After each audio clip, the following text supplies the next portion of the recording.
And we are live. All right, all right. Shalom, shalom, shalom. All praises to the Most High. All right. You are in another biblical Warzone Wednesday with YAHAWAH'S camp. All right. All praises to the Most High.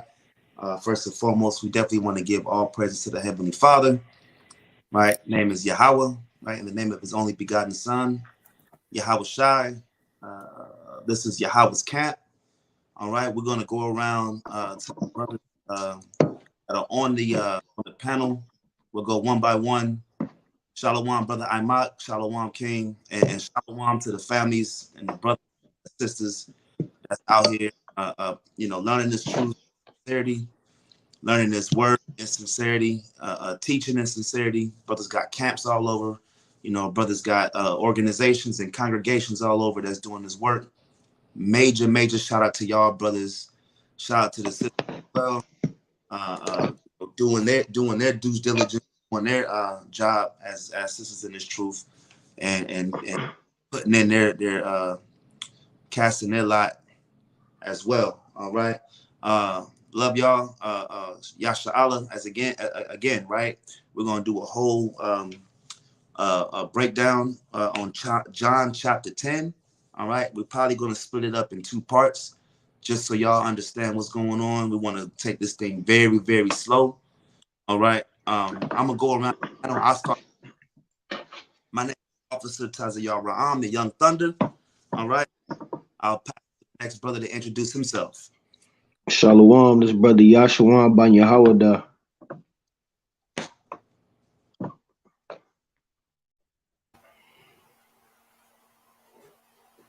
Hey, Shalom. This is Brother Ephraim.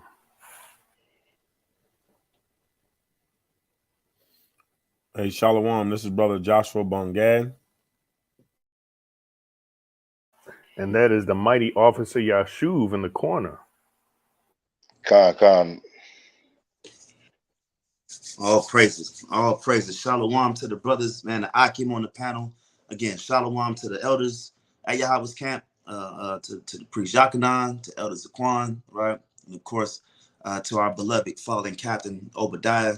Again, we are going to go into an extensive breakdown. Listen, if salvation is a topic that you want to understand more on, how to get salvation, who salvation is for, a lot of our teachings, we go into the classic scriptures, the classic breakdowns, and we can always see verbatim, right? Salvation is for Israel and Israel only. However, John chapter 10 is going to be imperative, right? And a really good understanding, parabolic wise, on again, just salvation being for Israel, who the sheep are. So get your notepads and pens ready. If you're watching this video and you got sincere questions, I'm gonna say it again. If you have sincere questions that you want us to answer, we can definitely answer that through the Spirit. Sincere questions only, though. You know, scoffers will not be tolerated until after the lesson, and then if we want to open it up for a dialogue, we'll decide if it's worth it or not. All right. So again, going into salvation, going into access to the Most High, ultimately, and what it means and who salvation is for. This is very imperative. All right. So with much further ado, we're going to get into John chapter 10. Can I get two readers? Come. All right. All praises. All right. So we got some brothers, and again, brothers that got precepts. We're going to definitely bring those out in the Spirit. All right. All right. So let's get into it, man. Let's get into it. All praises to the Most High. I'm excited about this one, honestly. It's a lot of hidden gems a lot of times, right? Just kind of giving the background as the brother Ephraim is pulling up the chapter for the people to read along. These parables that Yahawashi puts out, they all mean something. They all go back to him. Right? Or they go back to things that surrounds him or involves him, right? A lot of times you get in the Christian church where they just read it. They just read it for a good word. They get a few words here and there, and that's the sermon, right? They don't really break this thing down, right? With the Hebrew Israelites, especially with YAHAWAH'S camp, we're going to do our best to give you the full sense of what YAHWH was really saying through the spirit of Yahweh Shem YAHWH. So just keep that in mind. We're here to teach our people and edify our people. Again, the church does not do that. They just read the scripture. If they do read the scripture, and pass the plate around and tell you to have a good day, right? All right, so let's get John chapter 10, verse 1. Go ahead and start from the top. This is the book of John, chapter 10, verse 1. It says, "Verily, verily, I say unto you, he that entereth not by the door into the sheepfold, but climbeth up some other way, the same is a thief and a robber." All right, so John chapter 10, verse 1 is an anchor, right, for everything we about to see moving forward. Everything we about to see moving forward, this is our anchor, right? Or one of many anchors, right? Where YAHWH takes a hard stance, because YAHWH is speaking right here, right? Who the world ignorantly calls Jesus Christ, Hamashiach YAHWH, right? He's taking a hard stance on who a thief and a robber is, right? By how they enter. All right, read it again, Josh. This is the book of John, chapter 10, verse 1. Mm-hmm. "Verily, verily, I say unto you, he that entereth not by the door into the sheepfold, but climbeth up some other way, the same is a thief and a robber." Right, so it says, "He that entereth not by the door," right, through the door into the sheepfold, but climbeth up a whole nother way, right, is a thief and a robber. Read verse 2. Verse 2, "But he that entereth in by the door is the shepherd of the sheep." Is the shepherd of the sheep, right? So these two verses right here is going to set a tone for everything moving forward. All right, everything moving forward is established by these two verses. On the first verse, you have the one that tries to enter in some other way, and it's not by the way that he's supposed to go. He's a thief and a robber. And then verse 2, right, it shows you, he that entereth in by the door is the shepherd of the sheep. Okay, so what I want to do is I want to go back to Genesis 28. All right, let me get a second reader to get Genesis 28, and we're going to start at verse 12. All right, Genesis 28 and 12.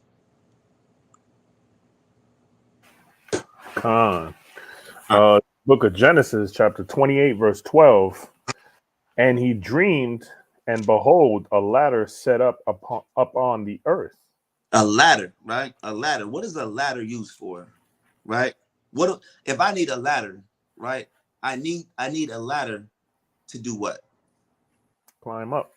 Climb up. I need that ladder to be a but sort of like a vehicle, right, to take me somewhere. Right? Ladder. I'm gonna say it again. I can't get to my destination if I don't have a ladder. So I need the ladder. So this particular dream that Jacob had is a vision of a ladder.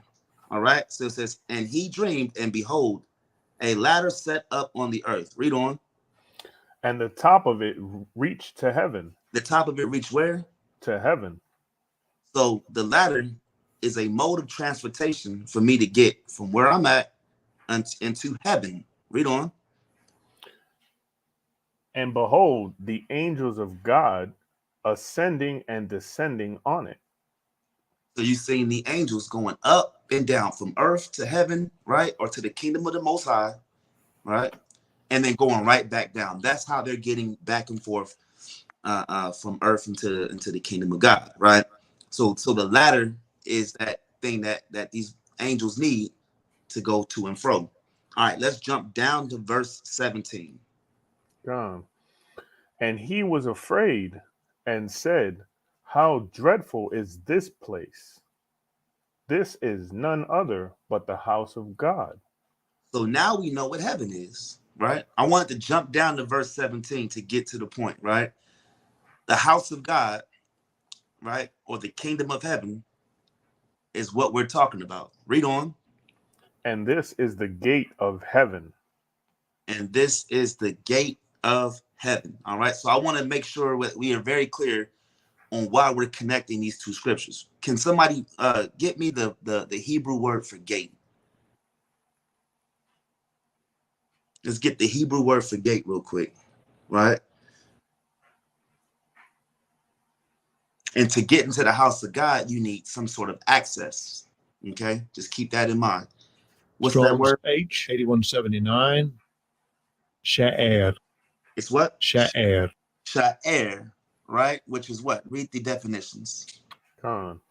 It's a gate, entrance, gate, space inside gate, a gate of a palace, a royal castle, heaven. In heaven, right? So but the first definition, right? The first definition is what? Entrance. Entrance. Right? Entrance. So understanding what an entrance is, and I think even when you go into the Strong's concordance, it'll say door, which is important, right? Because now we're talking about to get into the kingdom of heaven, you must use a yeah, there we go, right? You see that? It says door or gate.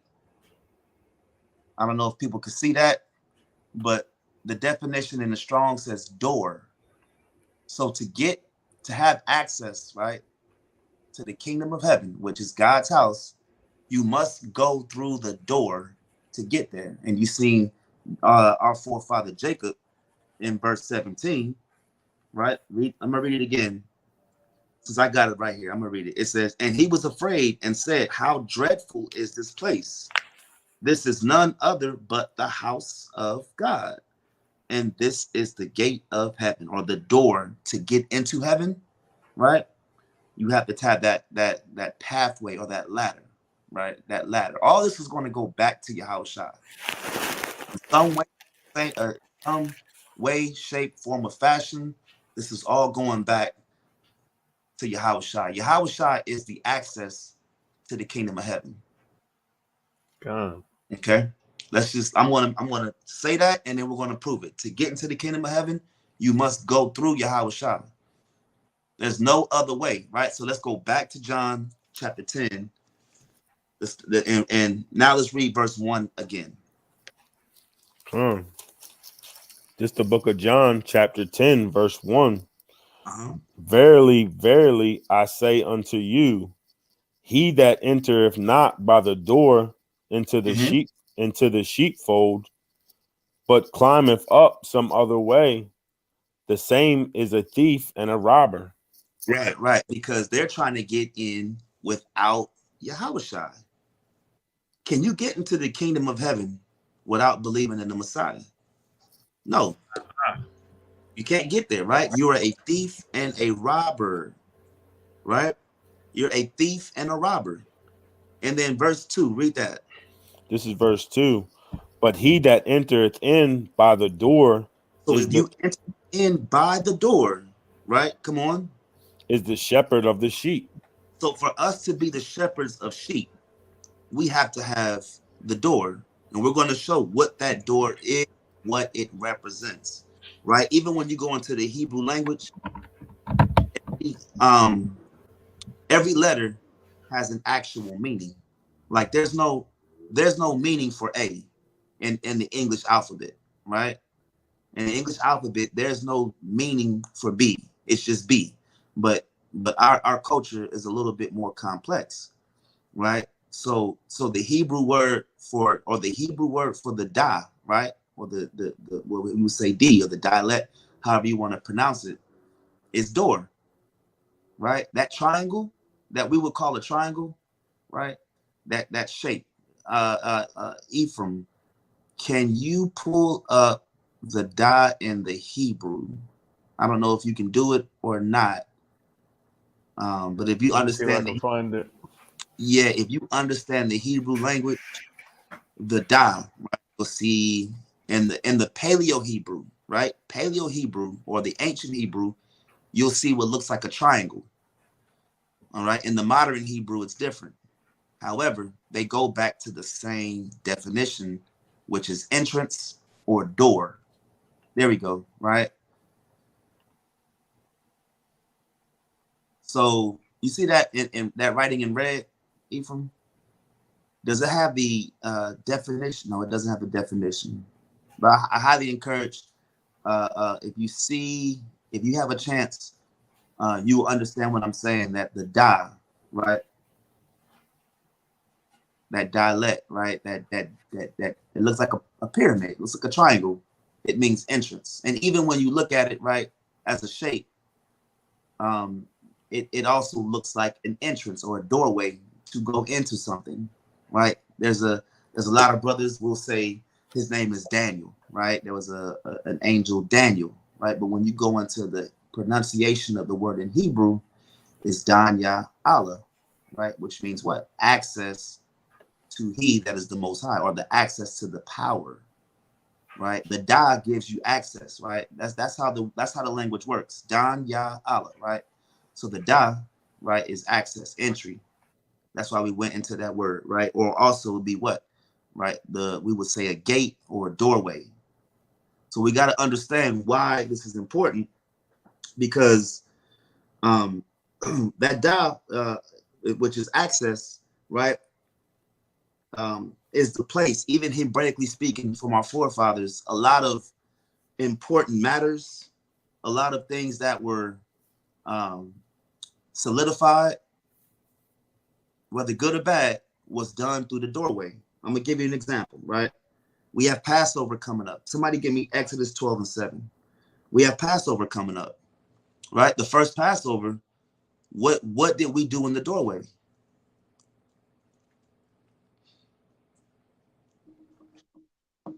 Anybody know? Khan, you talking as far as the blood on the post and the top of the lintel? That's right. We had to put blood on the doorposts, right? So let's bring that out, Ephraim. Con, this Exodus 12:7. It says, and they shall take of the blood and strike it on the two side posts and on the upper doorposts of the houses, wherein they shall eat it. Right. So we're talking about the Passover, right? And the reason why we needed that blood on our houses, right, so that angel will pass over us, because we're covered by the blood, right? And the only way, right, the instructions were that we would have it on the doorpost. That was an announcement, like, we're covered here, right? Pass over us and go somewhere else, right? So that's one example on how the door or the doorpost or even that entrance was a place where, like I said, matters were decided and a lot of significance was there, right? I'm gonna give you another example, right? What happens to a woman that's betrothed and on the night of consummating the marriage, there's no tokens of virginity that they can prove that she was indeed a virgin worth of a dowry? What happens to that woman? If you can't find them tokens, you might have to return to sender. Well, not only that, right? Let's get Deuteronomy 22:21. I'm gonna show y'all something. Watch this. Deuteronomy 22:21. Matter of fact, let's get the context. Let's start at 20.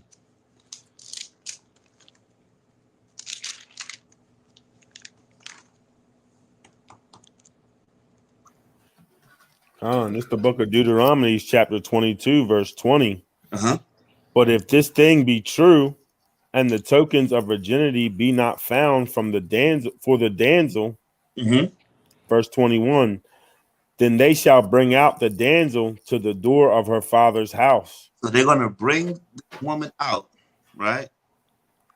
And they're gonna bring her to the door of her father's house. This is not happening in the house. Whatever's about to take place, it's not in the tabernacle. It's not in the middle of the congregation, right? This is in the door of the father's house. Read on. And the men of her city shall stone her with stones that she Salakia. And the men of her city shall stone her with stones that she die. Come on. Because she hath wrought folly in Israel. to play the whore in her father's house. Come on. So shalt thou put evil away from among you. Right. So like we understand, why we have to, certain sins require a death penalty. Is because of you don't want that to get contagious amongst the nation. And it's also serving as what? As an example on what not to do, right? So there's another example, right? If these all go back to the door, right? This is and the only reason why I'm bringing this out is to show the importance, right, of what it is to have a door, right? There's other examples, right? Let's get Exodus 21:6. We're going to go back through the law, right? Because that's how you understand the culture of Israel, right? It's going back to the law, going back to the commandments. All right. The book of Exodus, chapter 21, verse 6. Huh? Then his master shall bring him unto the judges. He shall also bring him to the door. Let's get verse 5. Let's get some context. This is how you treat a Hebrew servant. Hebrew servants, right? Hebrew servants. Read that, verse 5. Come. And if the servant shall plainly say, I love my master, my wife, and my children, I will not go out free.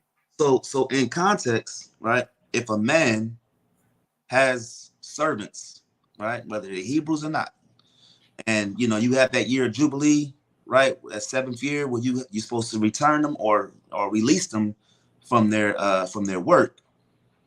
And let's say, for instance, that brother meets in them maybe year 4 in this 7-year term of working. Year 4, he meets a woman. They have children.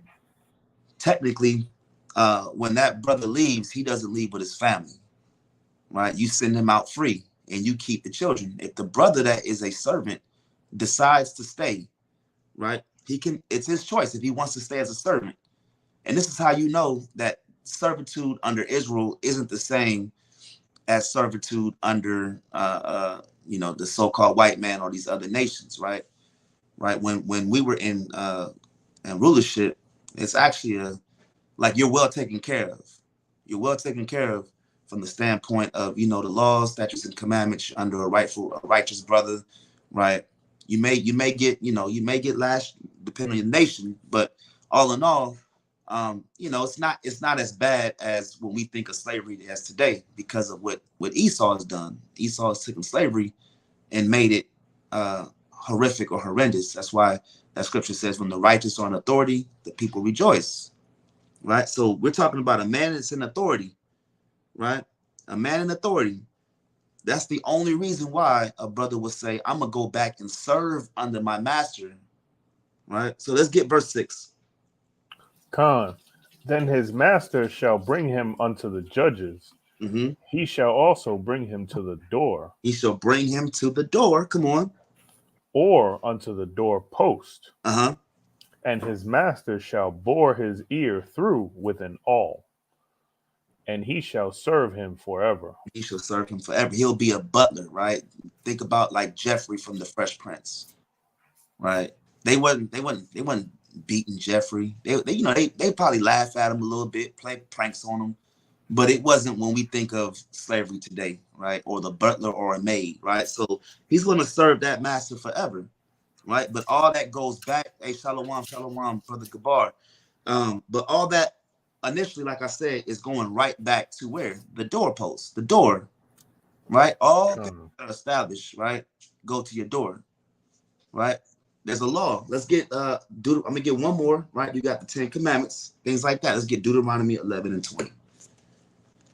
Right. And if you are a brother or a sister that's new into this truth, right? These are these laws that we recommend that you can literally start doing overnight. Right. You can literally start doing these overnight and applying them to your life.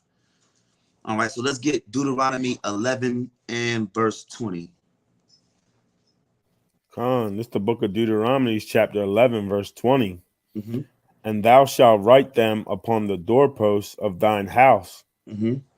and upon thy gates. So like we went through, I think a couple weeks ago, about putting the 10 Commandments or the law right, on your doorposts.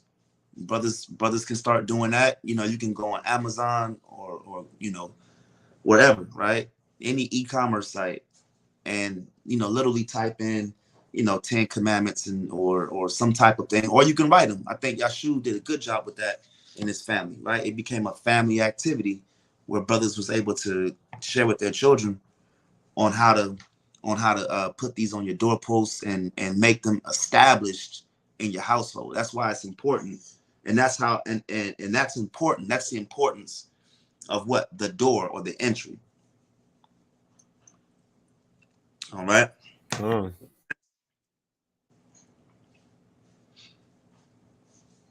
right. All praises. All praises. All right. So with that being said, all right, I want to go right back to John chapter 10, verse 2. This is the book of John, chapter 10, verse 2. Mm-hmm. But he that entereth in by the door is the shepherd of the sheep. Right. So now we understand if you go through the right way, you have the right to be a shepherd of the sheep. You have the right to be a shepherd of the sheep. Why? Because you came in the right way. You took the right path to get there. All right. Verse 3. This is verse 3. To him the porter openeth, and the sheep hear his voice. The sheep hear his voice. Okay. The sheep hear his voice. Come on. And he calleth his own sheep by name and leadeth them out. So now we're looking at the duties of righteous men, right? Righteous men have the ability to have Israelites, right? Because we know who the Israelites are, the sheep. All right. So I want to get let's get 2nd Ezra 3:34. Right. Let's get 2nd Ezra chapter 3 verse 34. And we're going to go down to verse 36. All right. 2nd Ezra 3:34. Because what I want to also say is what? And he calleth his own sheep by what? By name. By name. Right? Meaning, what does it mean to be called by name? Meaning this is possessive. Right? If I just say, hey, you, no one's going to listen. But if I say, hey, Yahshua, right? Then you got Yahshua. He's going to respond because that's the name, right? So let's. Khan, you said 334. Khan. This 2nd Ezra chapter 3 verse 34. Weigh thou therefore our wickedness now in the balance, and there is also that dwell in the world, and so shall thy name nowhere be found but in Israel. So the Most High's name. Let's start right there. The Most High's name is found nowhere but in Israel. Come on. Or when was it that they which dwell upon the earth have not sinned in thy sight? Or what people have so kept thy commandments? You got a whole lot of nations. You got 18 nations, right? You got 18 nations with 18 cultures, belief systems, right? Things that pertain to them, right? Read verse 36. It says, thou shalt find that Israel by name have kept thy precepts, come on, but not the heathen. But not the heathen, right? So if you know, people out here keeping the commandments, keeping the laws, right? This is another reason or another way that you can identify, right, who Israelites are. If you have a thirst to keep the laws of God, if you are afraid of the Most High God, right, and you keeping these commandments, right, then more than likely you probably an Israelite, right? You probably an Israelite. I said someone before, I don't know too many heathen that come into this truth, right? Now we know you got the small hats, right? They're born in this truth, but a lot of them leave, right? Y'all know who the small hats are, right? A lot of those guys leave. A lot of those ladies, they leave the Torah because it's not for them. So as soon as they get old enough and they get grown and they grow up, they go off, right? You find them, you know, I seen a lot of times in was it Times Square, watching old videos where Priest Zabak or whoever, Hashar, whoever's out there on in New York, where they're teaching, and those particular group of people walk by and they smoking cigarettes, they got the shaved face, right? They're breaking the commandments. It's a lot. They be breaking the Shabbat. They break the Shabbat, and they do it willingly, right? Because it's not for them, right? When Israel keeps the commandments, right? We actually have the fear of the Most High on us to not break the commandments. You'll rarely find another nation, right, Edomite or Moabite, right, come into this understanding and want to do it, want to give away the marijuana, want to put the blunt out, right? They want to do, they want to keep the Shabbat, right? All these things go back to us, and we keep it with joy. It's not grievous. That's why. And thou shalt find that Israel by name have kept thy precept, right? Israel is the name of the Most High. What I mean by that is, like, my son has my name. He belongs to me. Even that was his last name, right? My family, right? They have my name. They belong to me. That's what it means. Hey, Salakia, is this the small hat you're talking about? Hey, that's fine. Hey, it's just so we don't get our account clipped. That's fine. We'll say those are the small hats. That might be one of them. Ain't no telling. No, God. but we'll say, guys like Oppenheimer and Einstein and Finkelstein and Goldberg, Steinberg. yeah, those guys, right?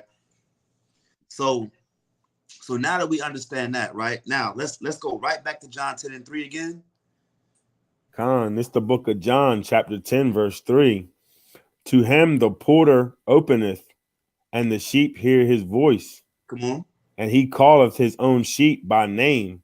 And real quick, when you go into the voice, the understanding of voice, right?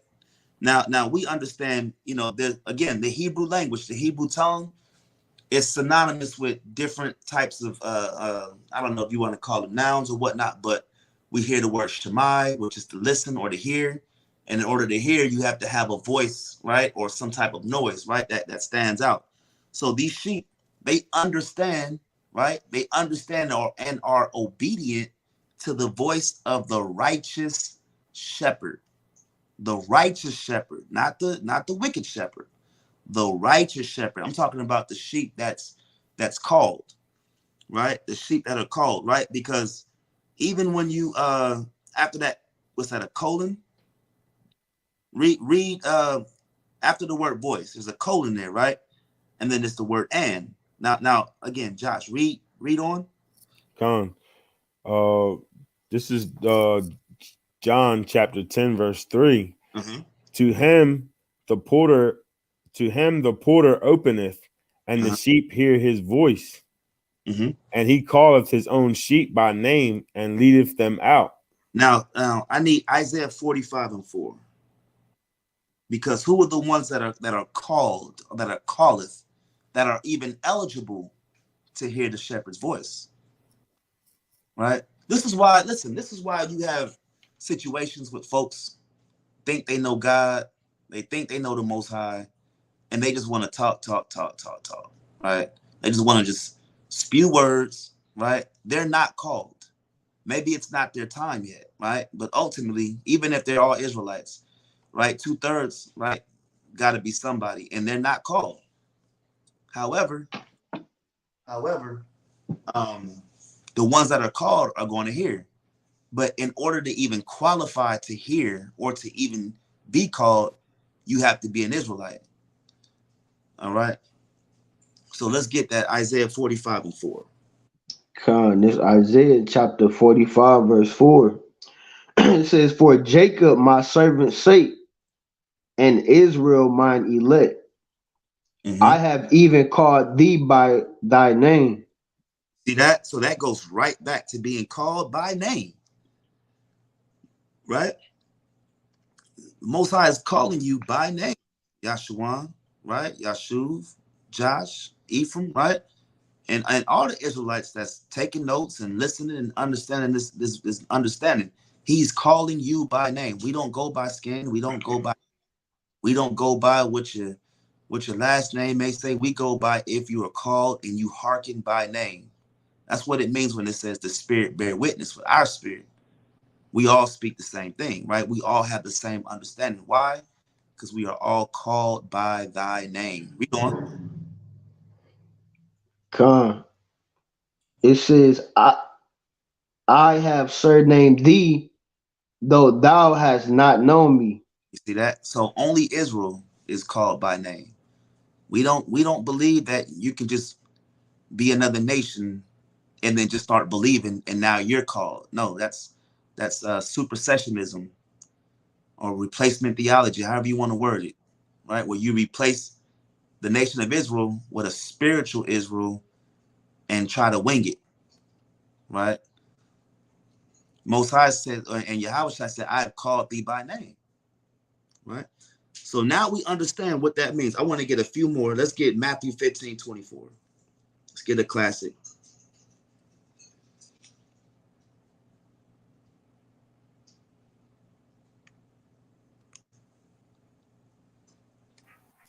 It's the book of Matthew, chapter 15, verse 24. Huh?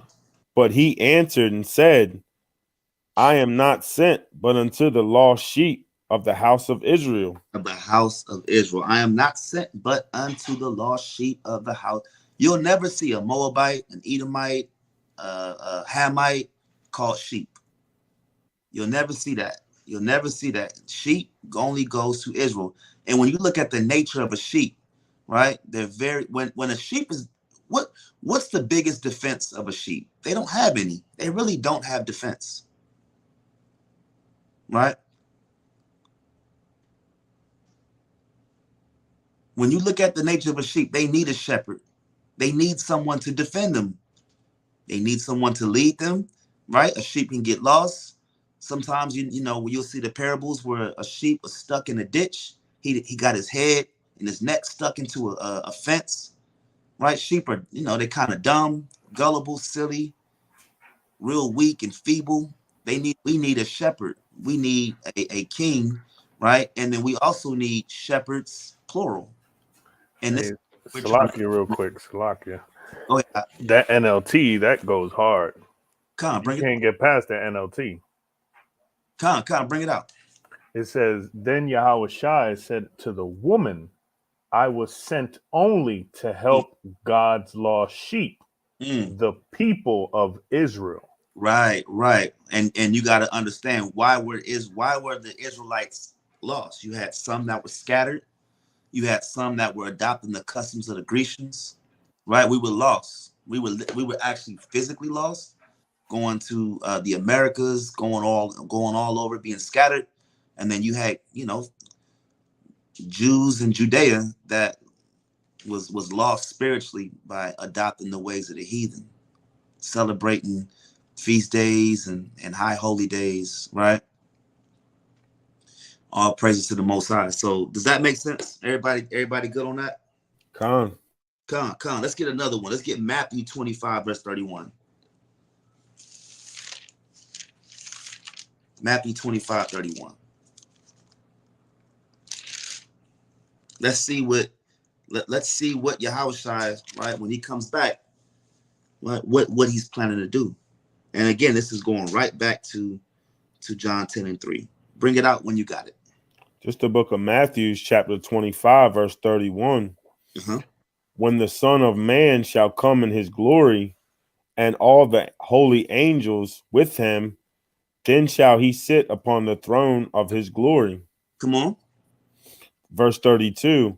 And before him shall be gathered all nations. So before Yahawashi, so the Son of Man, right? If you don't know, the Son of Man is Yahawashi, who the world ignorantly calls Jesus Christ, right?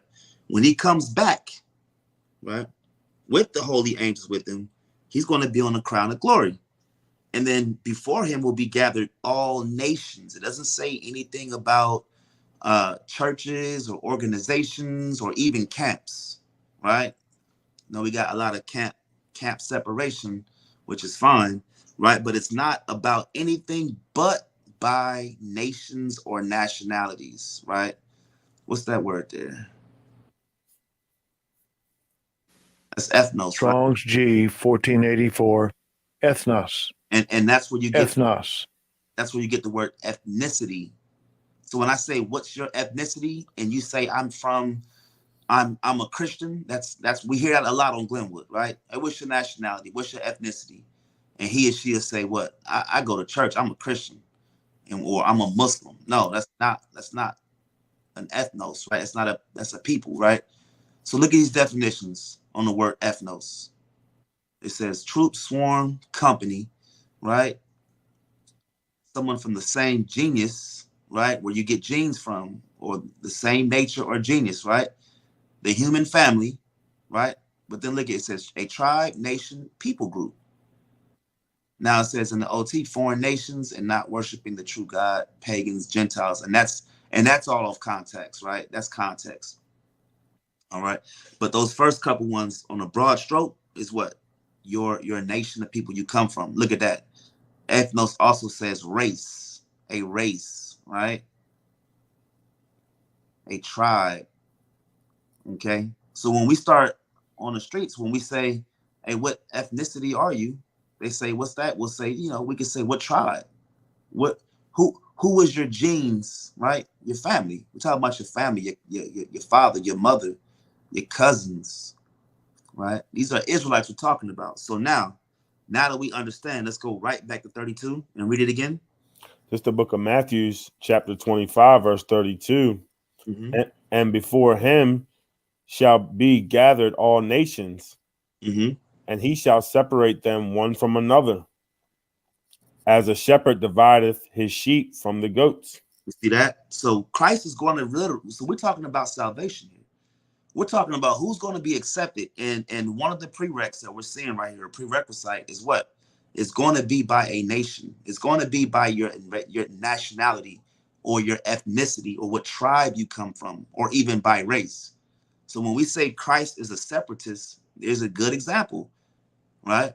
When we say the Most High God is a separatist, was that Deuteronomy 32:8, when he divides the nations, right? We're talking about separatism, not by anything, not by your job status, not about, where you're at currently in life. It's all about your nation. It's all about nation you come from, right?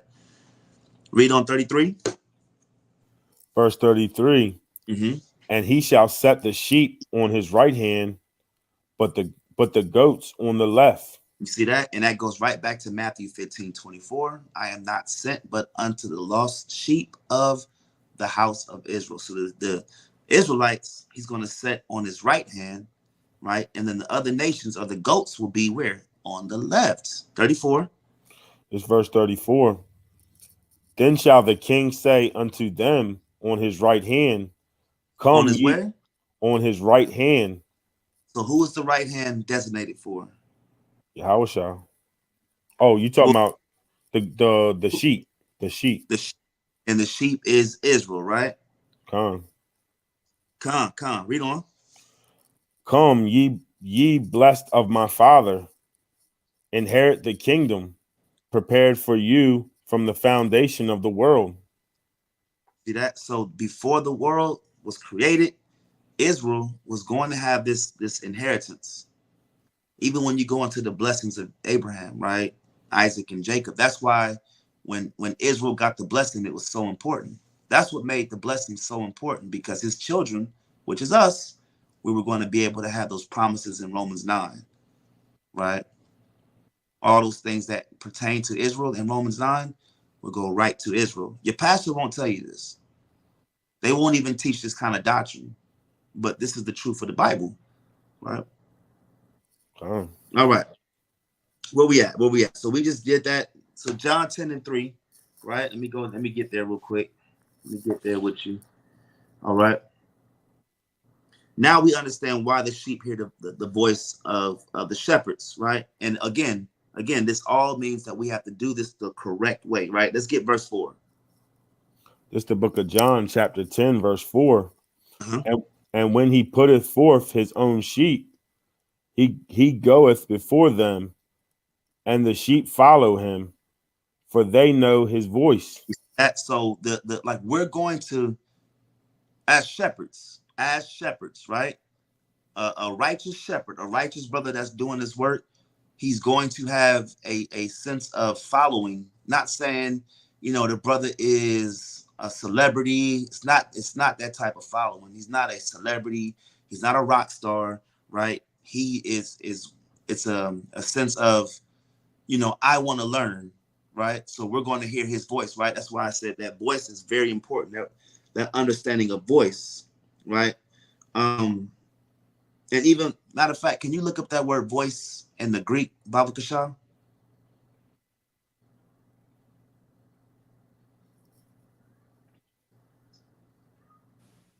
Strong's G 5456. Phone. Phone. Right? And what does that sound like? What is the word phone?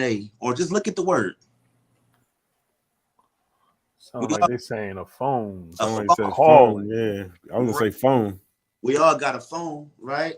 And what happens on the phone? There's interaction. There's voices being transcribed and talked about, right? So people are talking, and then people are listening, and then vice versa. You're having a conversation, right? So I want to get that. And what's that definition? As a matter of fact, can you read that? My eyes can't work right now. Can you read that definition for us? A sound, a tone of inanimate things as musical instruments, a voice, speech of language or tongue, probably akin to You see the that? idea of disclosure. Likely it said speech or language or tongue, right? Finish that out, and then let's get the root word 5316. That G 53. A tone, articulate, bestial, artificial by implication, an address, saying, or language. I was just gonna say, Salaki, also, like you could even take it as, it's a calling, right? Like, how did we all get here? Right? We heard the calling. That's right. That's right. That's a good point, right? We all heard the calling. So what we see is brothers coming in as truth, whether you're watching, other camp videos, I won't name them, right? But we hear, we hear videos, we hear brothers teach, and it sounds like the truth. It makes sense. It registers and it clicks, right? And then that's us being sheep, being led into righteousness by the voice of the shepherds. And then now we're building ourselves up to also be shepherds. But it all goes back to how you enter into this truth. All right. So let's get that Strong's Concordance 516. I want to, because we seen that word said phone, right? And for the word voice, let's get that and let's break it down even more.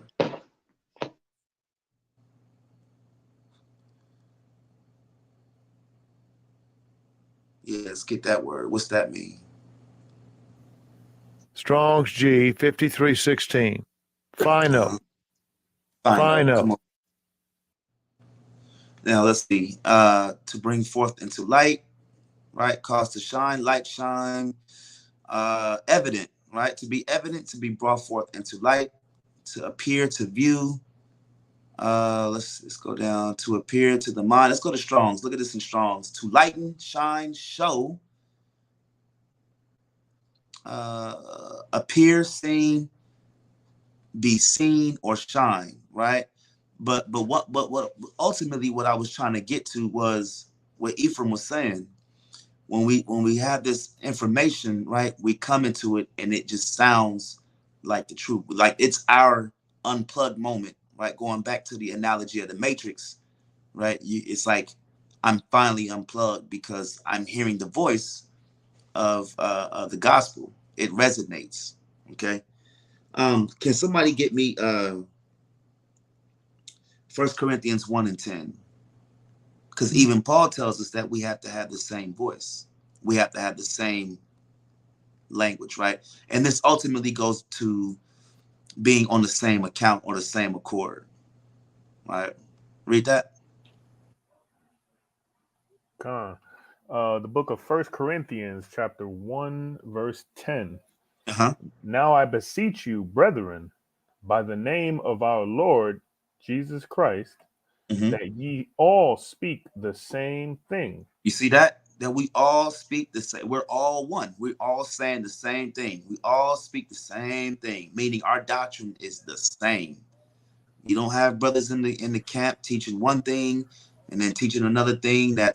We all have our understanding in our own ideas, but when it comes to doctrinal issues, we all speak the same thing, right? Read on. Con. And that there be no divisions among you. And this is what it means for us to be one, that there's no divisions among us. Well, I believe this, I believe that, right? And then it's like we could talk about it, even if it's something minute. But if it's major, then we have to really iron out the mishaps, right? Read on. But that ye be perfectly joined together Mm-hmm. in the same mind Mm-hmm. and in the same judgment. Right. So even as we go through these Wednesdays and we go into our Fridays and we go into our Saturdays and we just, even when we just in our group texts and group chats, just talking to each other, this is how brothers stay connected. This is how brothers speak the same thing and have the same understanding. And we all speak the same thing, right? Just wanted to bring that out. That's an advice that Paul gave, right? Let's also get John 17 and 20. Let's get John 17, 20. Because even when you look at a man and wife, right? Man and wife come together, right? They become what? They become one. Meaning we have the same understanding. And why do relationships and marriages break? Because they no longer become one. One person wants to do this, one wants to do that. It ain't always about money or lack thereof. Sometimes y'all grow apart because y'all no longer speak the same thing. Y'all are no longer one. Read that out, 17 and 20. Khan, it's the book of John, chapter 17, verse 20. Neither pray I, Salakia, neither pray I for these alone, but for them also which shall believe on me through their word, Come on. that they all may be one, Uh-huh. as thou, Father, art in me, and I in thee, that they also may be one in us, Come that on. the world may believe that thou hast sent me. You see that? So Yahawashi is saying a prayer, right? And he's saying that even the disciples, even down to 2000, the brothers that's teaching in 2023, that for us to be one, we have to speak the same thing. There's no divisions amongst us, right? I know certain brothers may feel, well, we got the 100% truth. That's fine. But you know what's funny? We all speak the same thing, right? And y'all know who I'm talking about. Brothers say, if you're not in this organization, you're not in the truth. Well, if we speak the same thing, then we don't have to be in your organization to have the 100% truth, because the 100% truth goes back to the word, goes back to the scriptures, right? But we all speak the same thing. Salakia, I've found now I'm on three camps that say that same dumb mess. Right. Yeah. I mean, and you know what's crazy is now when you got, what was that group, Israel of God, that we debated last summer? Con. Them brothers don't teach the same thing. They're not one with us. They believe they're Israelites. They do believe that they're Israelites. But when we had that debate, you saw that they were really just Christians. Mm-hmm.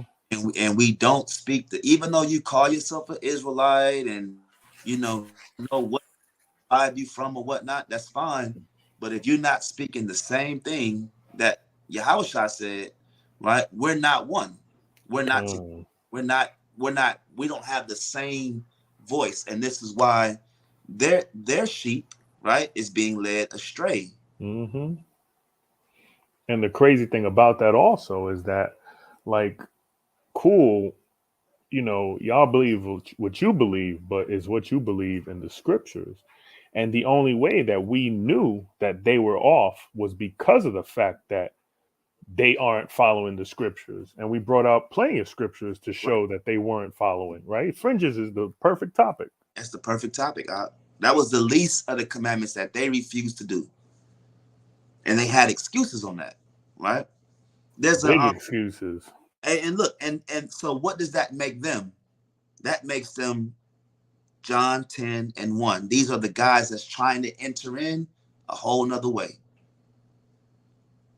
Right? Don't that make sense? These guys, right? Whether it was Brother Jared, my man, all the slick talk, that dive turkey talk, all that, it was entertainment. It was good entertainment. It was good for entertainment purposes. But ultimately, when that brother was saying, he's trying to enter in through a whole nother way. He's not nice. Hey, Salakia, I got a precept for that too. That go back to that John 10, the first 2 verses. This is the book of Matthew, chapter 7, verse 13. It says, "Enter ye in at the straight gate, for wide is the gate, and broad is the way that leadeth to destruction." So, like, that go back to that John chapter 10 and verse 1 and 2. Right. When we said if you try to enter in another way, you ain't gonna make it. And you was talking about the that congregation that we debated. They was trying to enter in another way, like you said. Yeah. Right. They said, well, we ain't gotta wear fringes because Isaiah he was naked, Right. So we ain't gotta wear fringes because Paul he was mistaken for Egyptian. So that means we ain't gotta keep the commandments no more. Right. Like you said, they trying to enter in through a different way. But it says, and many there be which go thereat. So the Lord said it's gonna be many that's gonna go, through that path that lead to destruction. And how many people in that brother congregation, like they was bragging about it. They said, look, we the biggest church in Israel. Ain't that what he said? Yeah. Yeah, he said we the biggest church in Israel, right? So all those people that's following them, they been led to that path to destruction. So it says, because straight is the gate and narrow is the way which leadeth unto life, and few there be that find it. And that's it on that. Khan, that's powerful, because it also talks about a gate, right? Khan. That's you can't get into the kingdom. It's like a house, right? It's like a house. I can't come in through the window, and I can't come in through the chimney. I can't come in underground. I got to go through a door.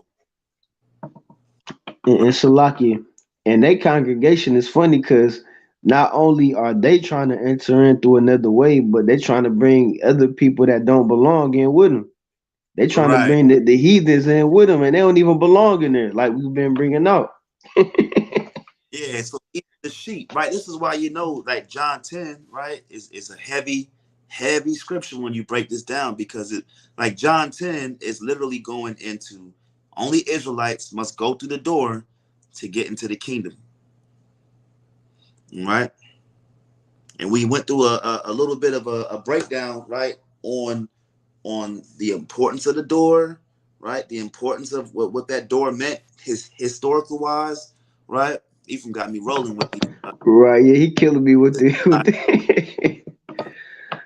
come on, man. Hey, Salakia, my bad. Hey, that's the only no folly, but look, that's the only workout our elder sisters do is when they go to church, their feet start moving fast, man. Damn. You know what I'm saying? So, all right. So now we're doing the chicken dance. Right. So now that we understand that, right, and this is why we went into that word, the voice, right, phone or phone, right? It all goes into us being on the same accord. We're on the same account. We have the same understanding, right? Now let's get John 10 and let's get verse 4. This is the book of John, chapter 10, verse 4. And when he putteth forth his own sheep, he goeth before them, and the sheep follow him, for they know his voice. And they know our voice. Like I know Malak, he's not on right now, but when Malak first came into the camp, you know, host. And man, it was spiritual on you know, when you first come in the truth, you know, you like you got that zeal, so everything you see is spiritual, right? And when I first seen Malak, I believe Malak said he was looking for us, you know, on YouTube. But he was across the street. We was at that old bus stop. I'll tell a quick story. And I seen Malak walking across the street by that parking lot. And he saw us, and we had the microphones out, and it was like, in my opinion, right? I said, man, this brother just heard us and just like he beelined. Like, he saw us, his eyes got big, and he walked across the street. And he's been with YAHAWAH'S camp ever since, right?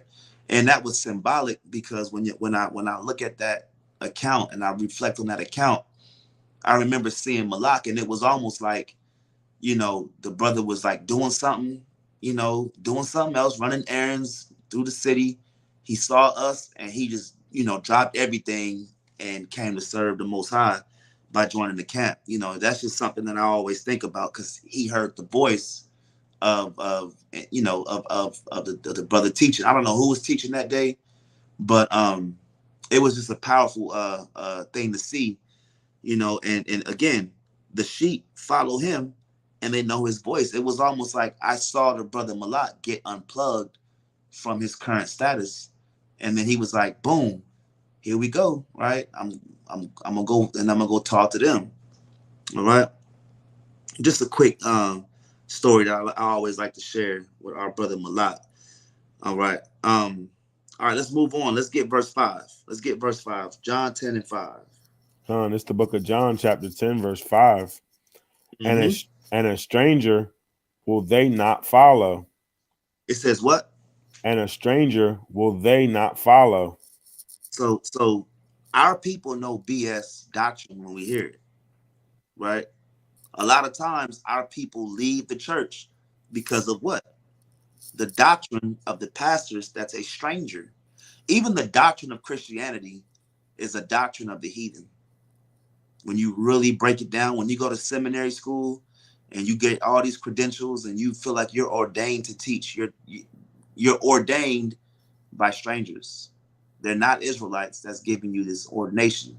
Even if it's a black professor, right, or a black or a Hispanic professor, the doctrine they teach you is the doctrine of the heathen, right? And even when you go to these seminary schools, they teach you things that like the Trinity, right? They teach you things like oneness. They teach you things that counter the Bible, and our people literally eat this up. But then some don't, right? So it says, and a stranger will they not follow. Read on. But will flee from him, for they know not the voice of strangers. You see that? Like a sheep doesn't know the call of another shepherd, right? Even take sheep out. Put your pets, put your children. I was watching a documentary on like a herd of like zebras or like African herds, right? And there's like thousands and thousands of zebras, and they have a birthing season, right? Where there's like the mare, right? The male zebra, right? He will have, you know, he'll have multiple wives. And right on time, the kids come and they're born right around the springtime.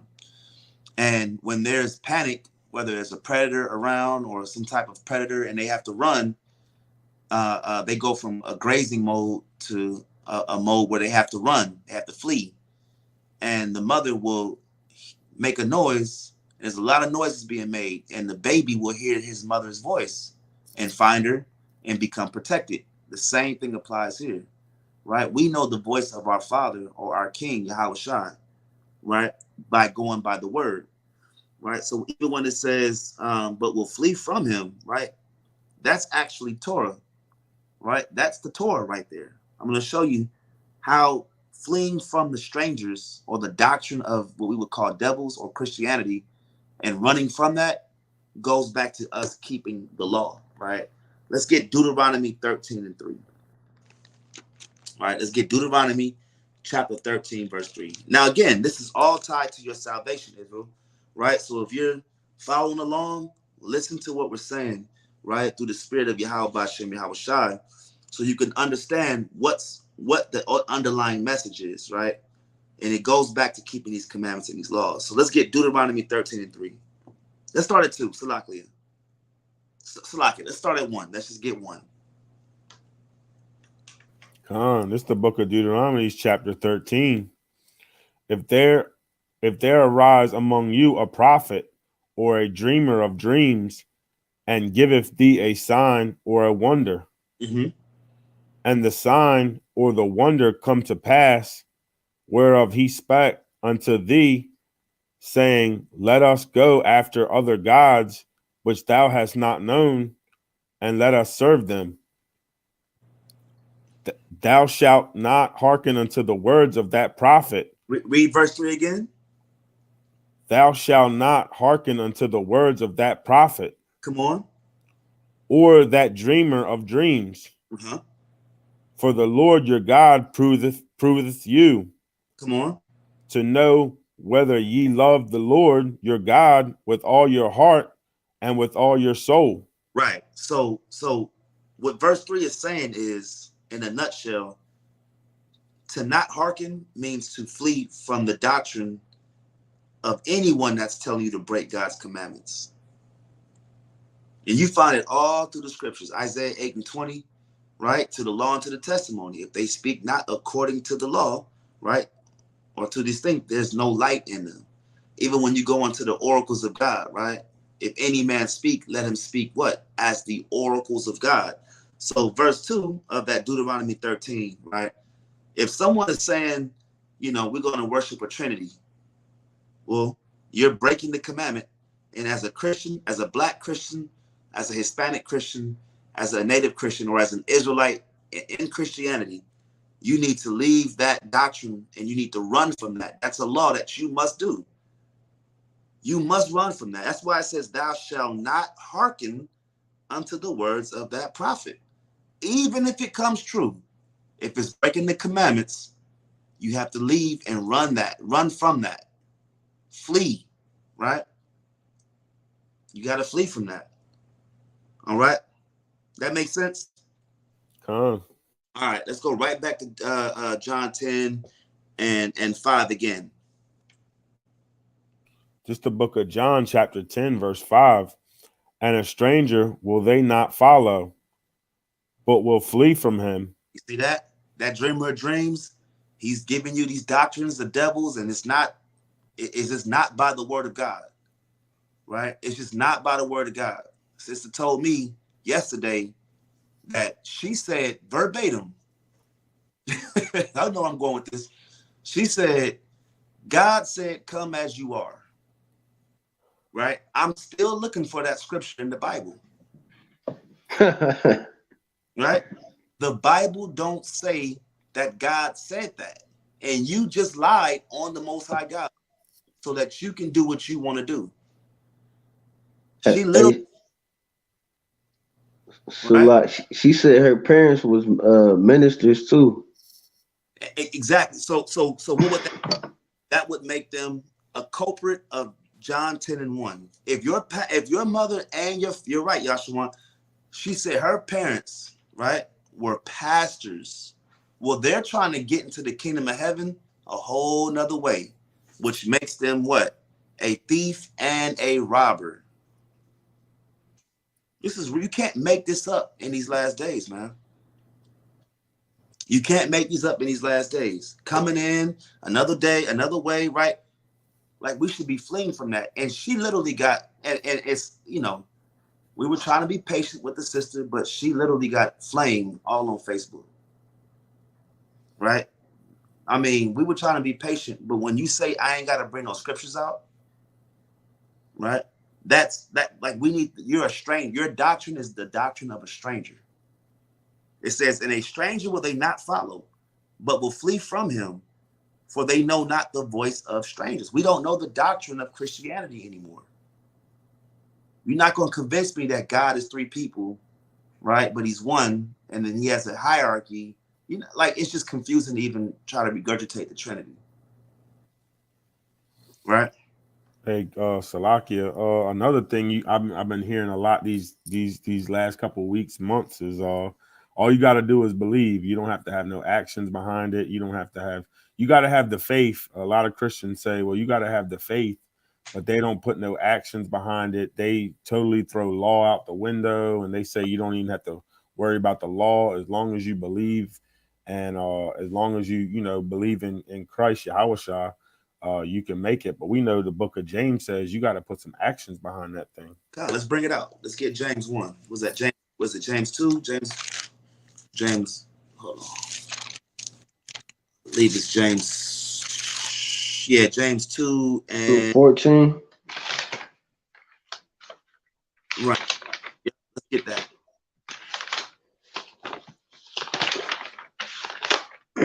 Con, this is the book of James, chapter 2, verse 14. It says, what doth it profit, my brethren, though a man say he have faith and have not works? Can faith save him? Can faith save that man, right? Let's jump down to verse 17.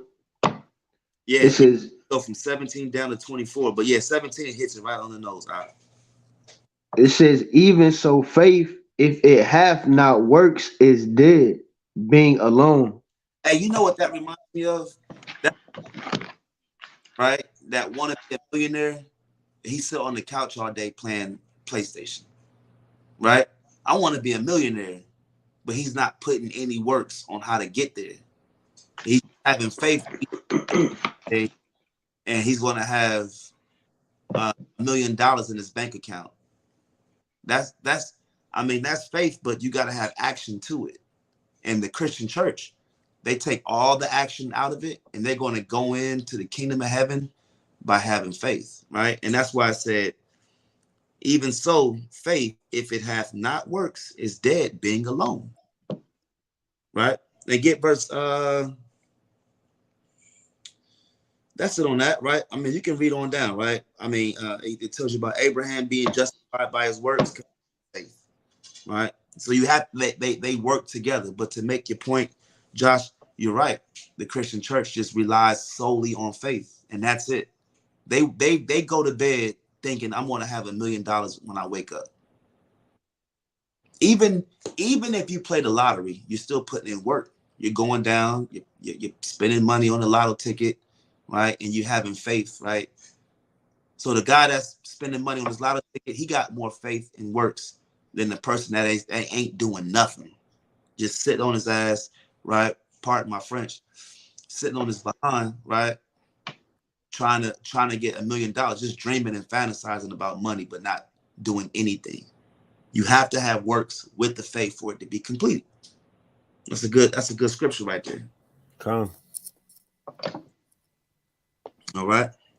And again, it goes back to the doctrine of Christianity that our people hold near and dear to them, and they'll fight you, like they'll fight you on their doctrine. They won't have no scripture to support it.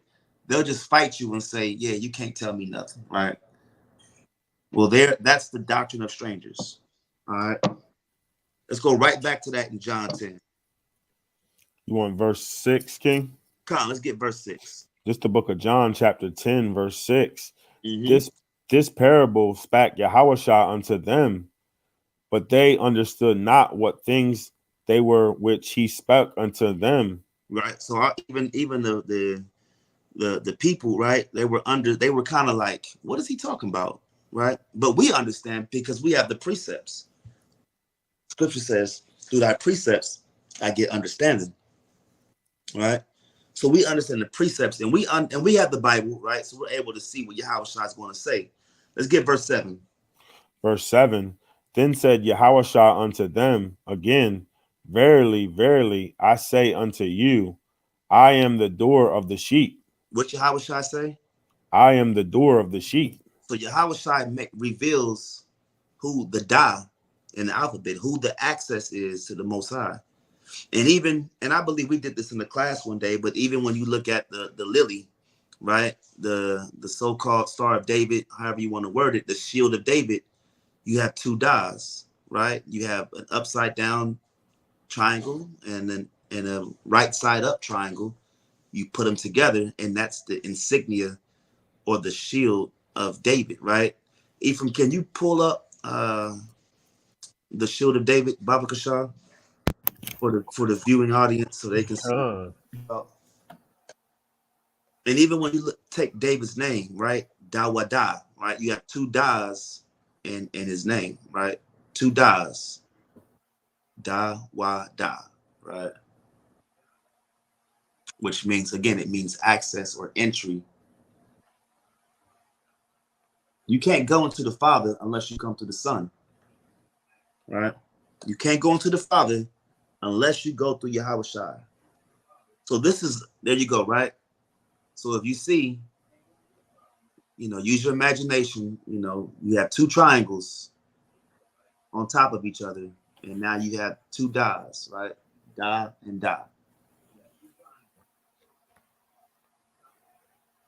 Right? Remember Friday After Next when he said Dada. I always wanted a Dada. You see that? So you have two Das or two dialects, right? Right. So just something to look into, right? As you had a seal or insignia or the stamp of the beloved King David. All right. That's also, so Yahawashi says what? He says, I am the door for the sheep. Right? So this is a good question to ask these non-messianic brothers or the brothers that don't believe in the Messiah, right? How are you going to get into the kingdom of heaven? Man, I was just gonna say that. That's the spirit. That's the spirit. How are you going to get into the kingdom of heaven without the Son? All right. We're going to get into all that. That's why we're going to have a two-part on this, because we're going to really go into some prophecies. We're going to go into the breakdown. We went into the Hebrew. We're just asking regular questions now. How are you going to go into the kingdom without going through the Son? They're going to be outside. They're going to be shut out. All right. So Christ says, I am the door of the sheep. Read verse 8. This is John chapter 10, verse 8. All that ever came before me are thieves and robbers, but the sheep did not hear them. And so this goes back to the wicked Pharisees, the wicked Sadducees, well, not the Sadducees, but the wicked Pharisees, the scribes, even the people, right? They were robbers, and they came before Yahawashi. They were the ones that were given the law before Yahawashi came on the scene. But, even when you go into the Maccabees and you go into right before Yahawashi came on the scene, you had the Herodians, right, who were Edomites. They also called themselves what? King of the Jews.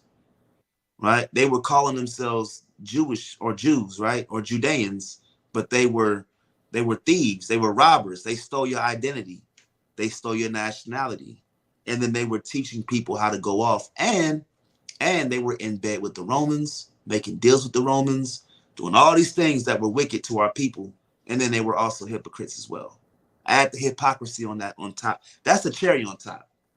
The cherry on top is the hypocrisy that they were into. That's why Yahawashi said, do as they say, not as they do. Because they told you to keep the law, but they themselves weren't keeping the laws. All right? And they were thieves and robbers. That's why verse 1 was very important of that same chapter. We're only at verse 7, right? Verse 8.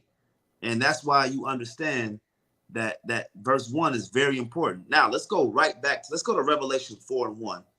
And I want you to keep in mind Jacob's ladder when you go to Revelation 4:1. All right. Let's get Revelation 4:1 real quick.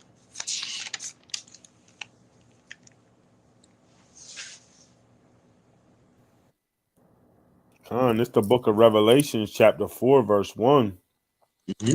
After this I looked, and behold, a door was opened in heaven. A door was opened up to in the heaven, right? So again, to get into the kingdom of heaven, there you have to walk through the door. And Yahawashi said, what? He is the door. He is the access. And how does Christ make us accessible? Right? How do you come into the presence of the Most High with Yahawashi? Because our sins are purged from us. You're an acceptable offering. Now you're unblemished, right? You're clean again. You're purged with hyssop. All right.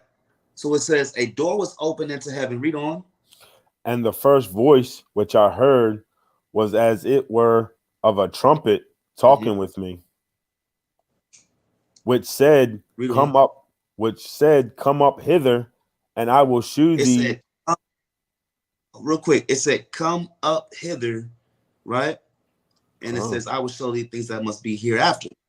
But again, when you go back to that Genesis 28, that's the idea of the ladder, right? The ladder allows you to if you want to use the word beamed up, right? If you want to use the word being taken up, right? Ultimately, you go to the kingdom of heaven through the ladder and you walk through the door. That's why when Yahshua said that scripture in Matthew 7, right? That straight and narrow is the path, right? And we're going to get into that. But the path is the ladder. That's the way you get to the door, to walk through it, to get into the kingdom of heaven. You just don't remember Star Trek, you can teleport, right? They would get into those little I might be dating myself with this one, but in Star Trek, when they wanted to board a ship, they would get into these little cockpits type of things, little rooms, and then their DNA, their matter would disappear, and then they would reappear into their designation. Well, that's science fiction, right? When it comes to this real life, you have to have a way to get there. That's why we say that Christ says that there's a path that you must get there, and it's a narrow path. Not everyone is going to be able to climb that ladder, right, to get into the kingdom of heaven or get into the presence of the Most High, right? And that door was open in the heaven, right? So again, to get into the kingdom of heaven, just want to clarify that and hammer that home. You have to go through the door, which is Yahawashi. All right. All right. So let's go back. John 10 and 8. Read that again.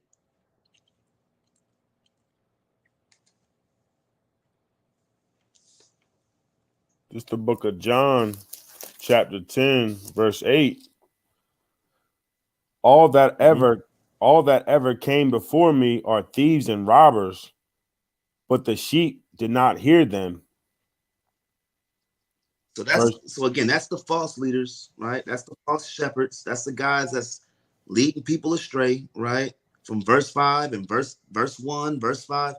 That's who Christ is calling out right here. These parables are cold when you really break these things down. He's rebuking them to their face, right? Let's get Jeremiah 23 and 1.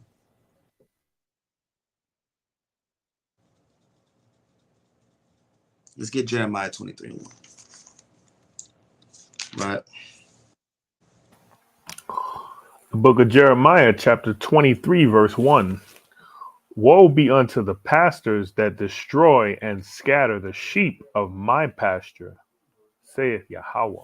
See that? So it's destruction coming to the people that destroy and scatter the people. Well, how do they scatter the people? You ain't got to keep the laws no more. Or another big law that they broke was respect of persons. Right? That was another law that was frequently broken. The guy got some power, got a little bit of money and authority. He pay a Pharisee or a priest, a chief priest, some hush money. Here, I know you saw me doing this wicked, but here's some money, right? Don't bring me up on charges. And that happens. It happens today, right? You don't really see celebrities go to jail because they got money. There's no righteous judgment. That's called bribery. Bribery. There you go, right? these pastors and they would scatter the sheep. Well, how would you scatter sheep, right? Let's go back to the law. We're gonna hold Jeremiah 23:1, and let's get Deuteronomy 28, right, verse 15, and then we're gonna jump to 64.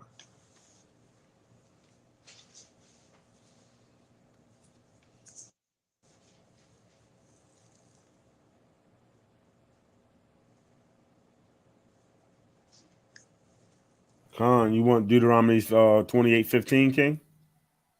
Let's get that first, Khan. This is the book of Deuteronomy, chapter 28, verse 15. But it shall come to pass, if thou wilt not hearken unto the voice of the Lord thy God, to observe to do all his commandments and all his statutes, which I command thee this day, that all these curses shall come upon thee and overtake thee. All right, so now it goes, if you're disobedient, you're a disobedient Israelite, you're disobedient little boys and girls, right? You're gonna have curses, right? This is actually one of the first scriptures that a lot of Israelites come in this truth understanding is Deuteronomy 28. Right? We all have our own scriptures that stuck to us. Some, going to Jeremiah 10 about Christmas, and some going to Deuteronomy 28. But this is that voice that hooked you, right? This is what hooked us, right? Let's get 64.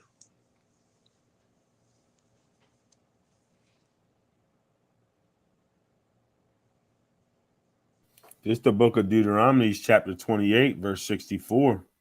And the Lord shall scatter thee among all people, from the one end of the earth unto the other, and there thou shalt serve other gods, which neither thou nor thy father have known, even wood and stone. You see that? So even understanding we're going to be scattered as a result of our disobedience.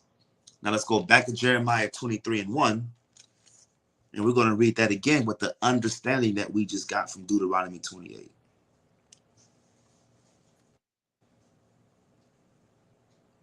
Con.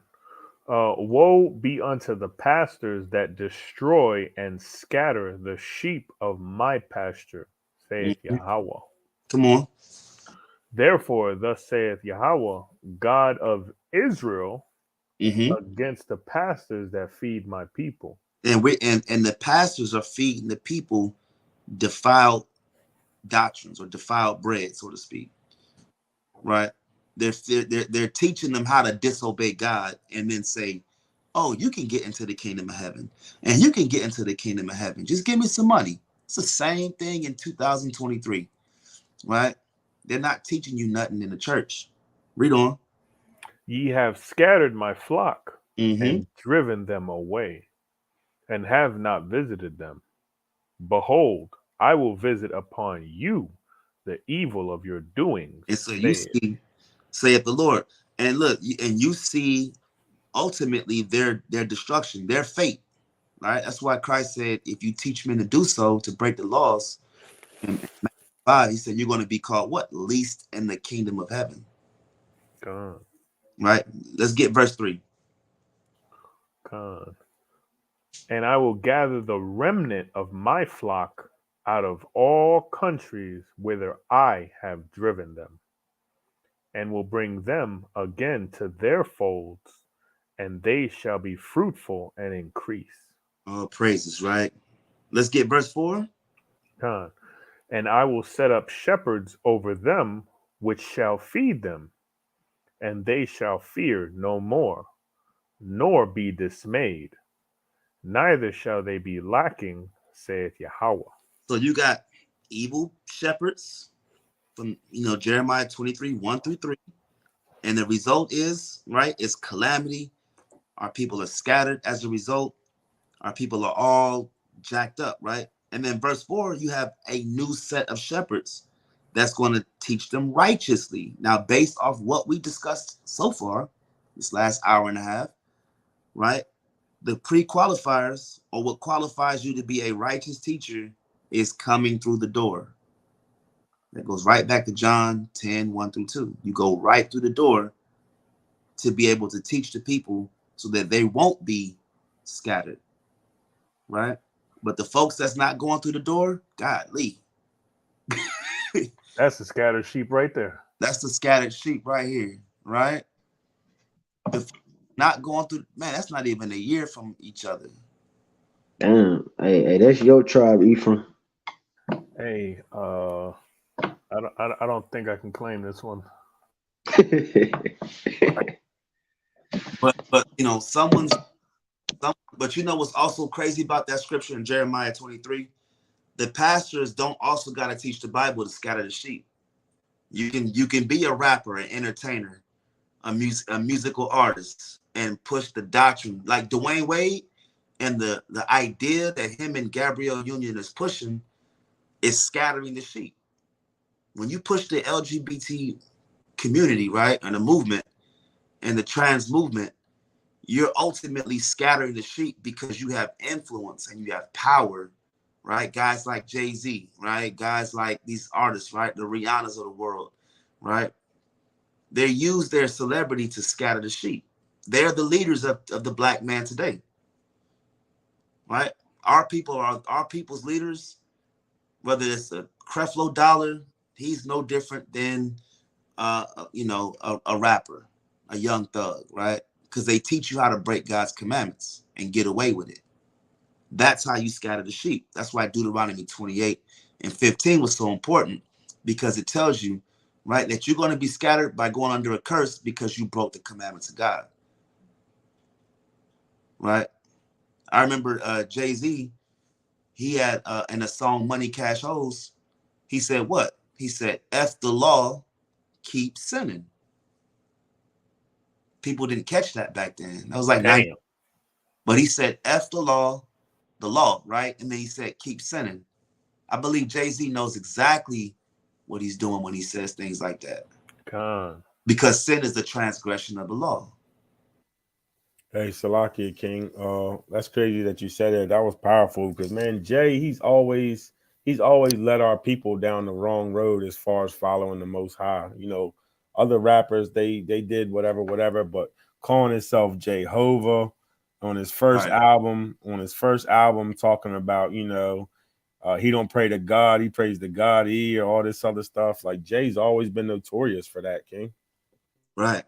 And he's not dumb. Like Jay-Z is not, these artists, they not dumb.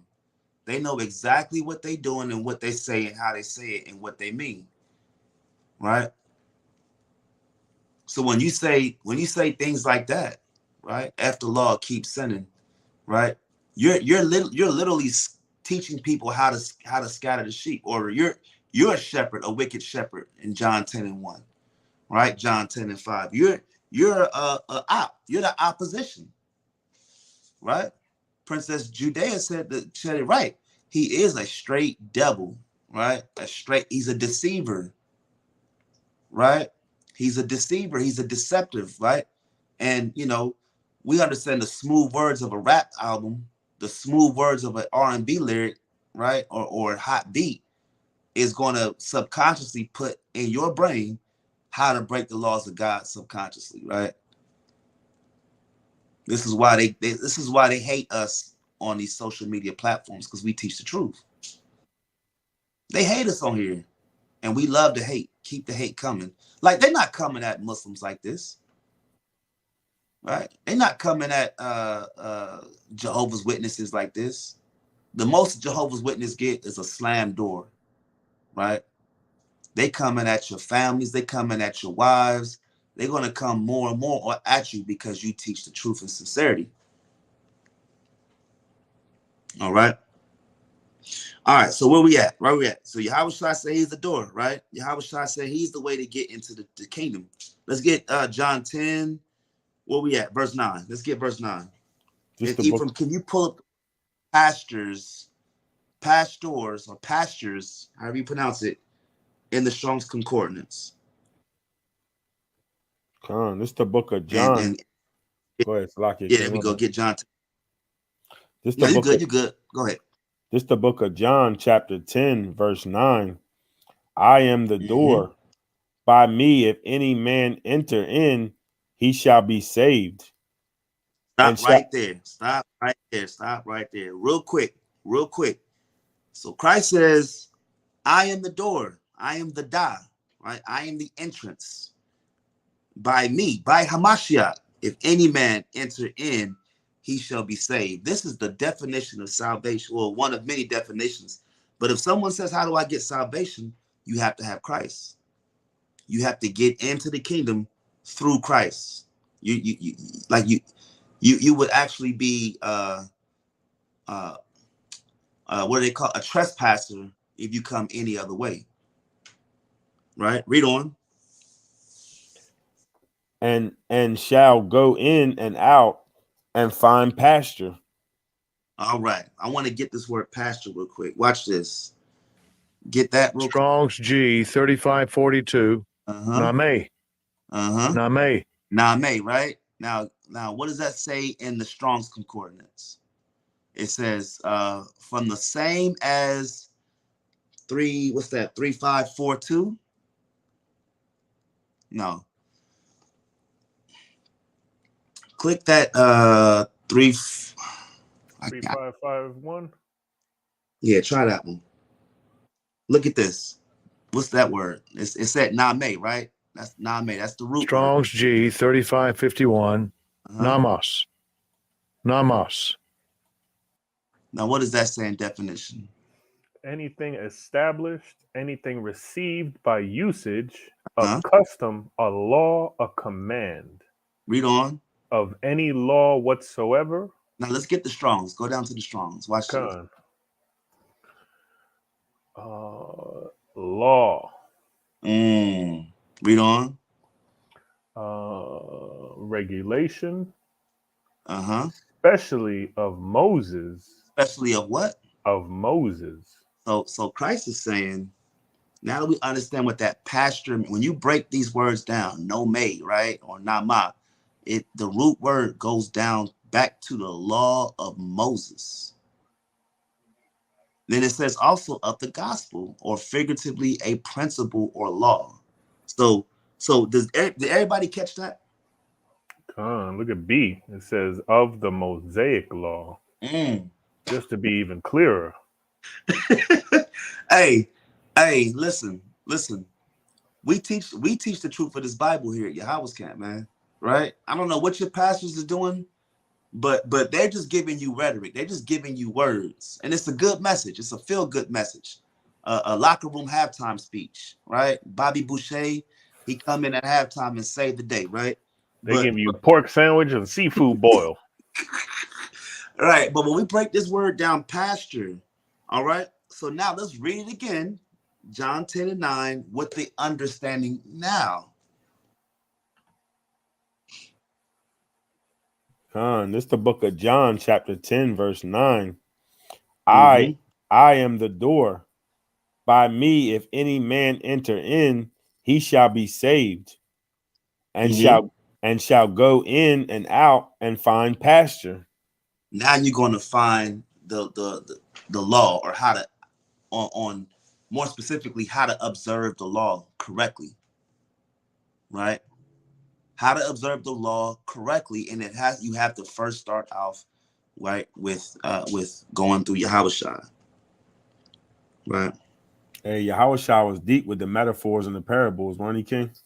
Man, he was cutting them, right? He was cutting them something smooth, right? So let's get Ezekiel 44. Let's go to the prophecy on this. All right, let's go into the prophecy of YAHAWAH being the door, or having that access, right? Hey, Salaki, I just wanted to throw something in here real quick. Check it out. You know, we talking about the pastures and being fed. You know, I mean, when you go to Isaiah 65:13, it says, "Therefore, thus saith Yahweh, behold, my servants shall eat, but ye shall be hungry. Behold, my servants shall drink, but ye shall be thirsty. Behold, my servants shall rejoice, but ye shall be ashamed." And that's just, you know, going into who are these people that are going to be hungry, right? Who are the people that are going to be thirsty, right? Thirsty for that word, that true living water. Right. You know, and I mean that's pretty deep. And if you go back to the the pasture and find pasture, what we just go into with pasture to eat, right? The law. I mean, it's Right. synonymous. It Right. flows. That water and that bread goes right back to what? The laws, right? Mm-hmm. Mm. Yeah, that was powerful. I like that, King. I like that. I likes that. All praise to the Most High, man. Con, All praises, all praises. Yeah, let's get Ezekiel 44:1. con. This is the book of Ezekiel, chapter 44, verse 1. Mm-hmm.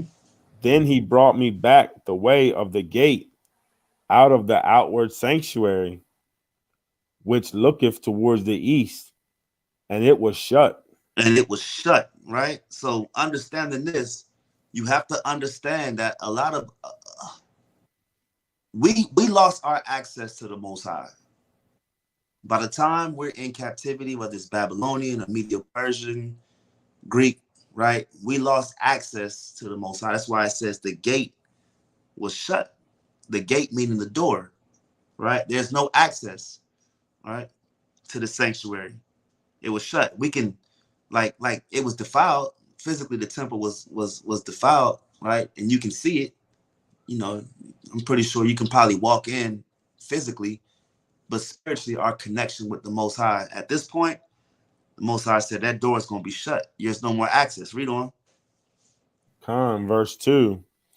Then said Yahweh unto me, this gate shall be shut, it shall not be opened, and no man shall enter in by it. You see, that's why we say that the gate or the door is an entry, a way to enter in, right?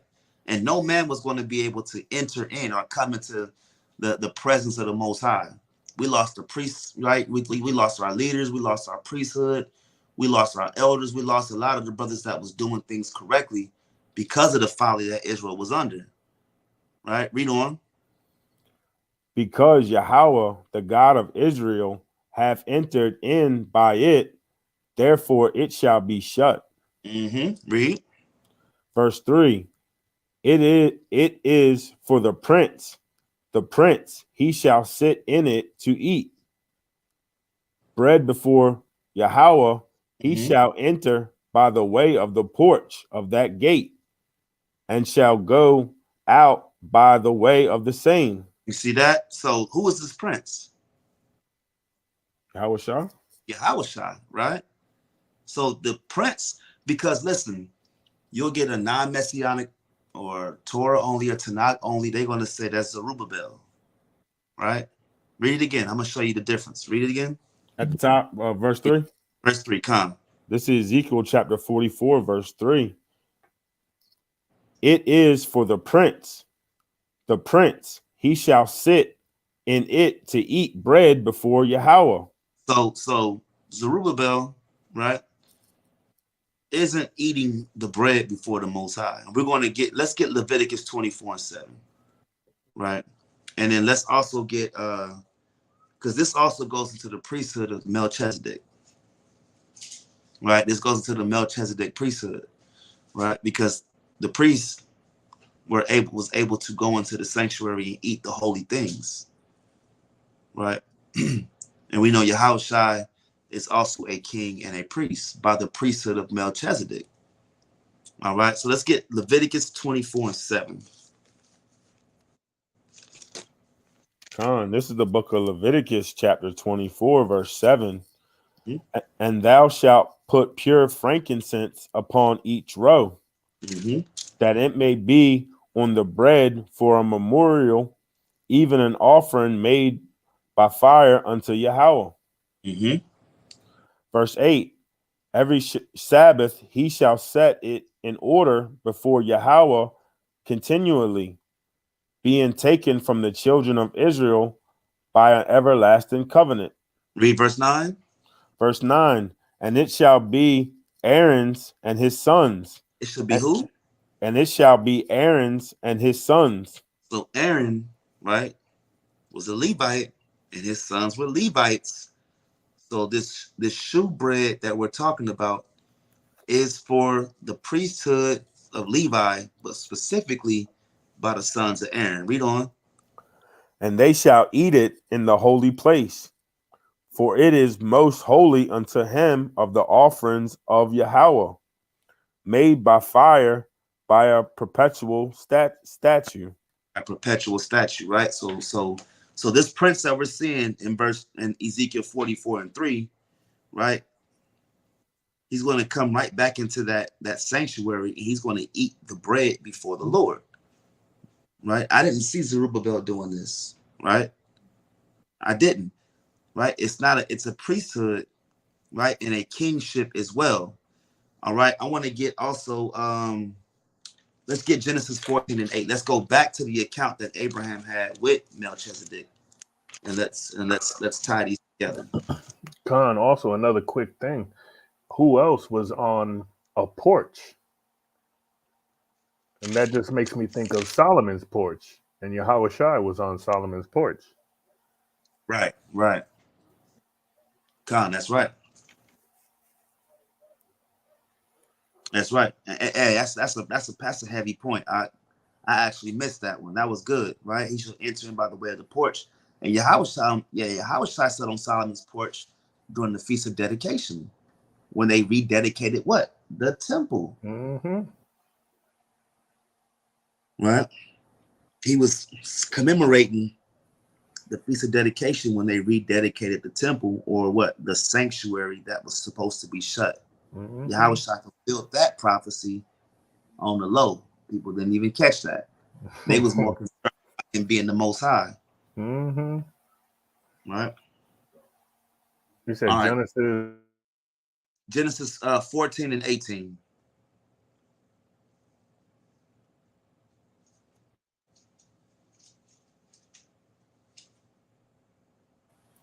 the book of Genesis, chapter 14, verse 18.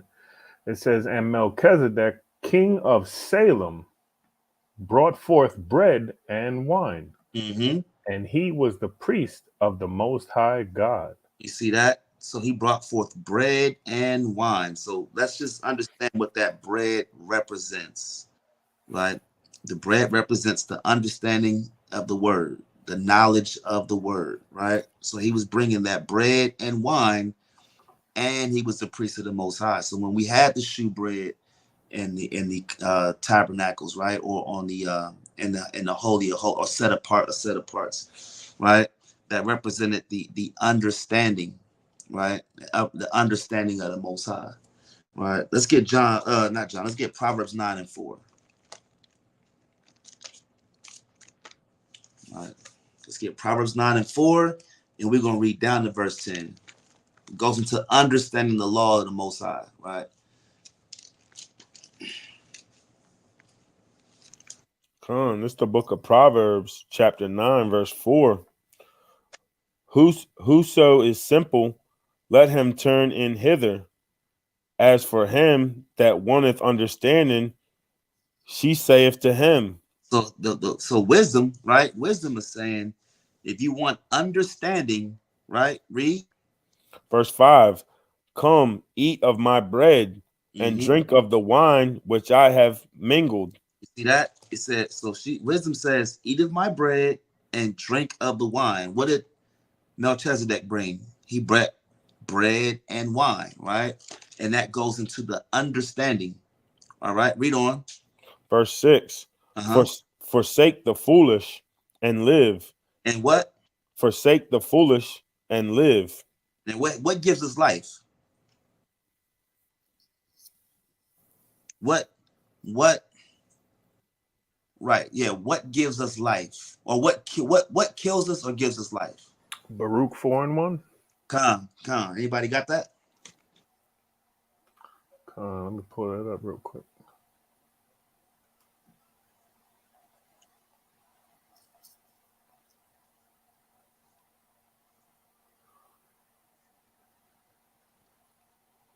The book of Baruch, chapter 4, verse 1. This is the book of the commandments of God, and the law that endureth forever. All they that keep it shall come to life, but such as leave it shall die. See that? So the law gives us life, right? Choose you this day, life and good, death and evil. Our people choose death all the time, right? But all we need is 1/3 to continue to choose life, right? Con. So let's get verse 6 again. This is Proverbs chapter 9, verse 6. Forsake the foolish and live, and go in the way of understanding. Come on. Verse 7. He that reproveth a scorner getteth to himself shame, and he that rebuketh a wicked man getteth himself a blot. Mm-hmm. Verse 8. Reprove not a scorner, lest he hate thee. Rebuke a wise man, and he will love thee.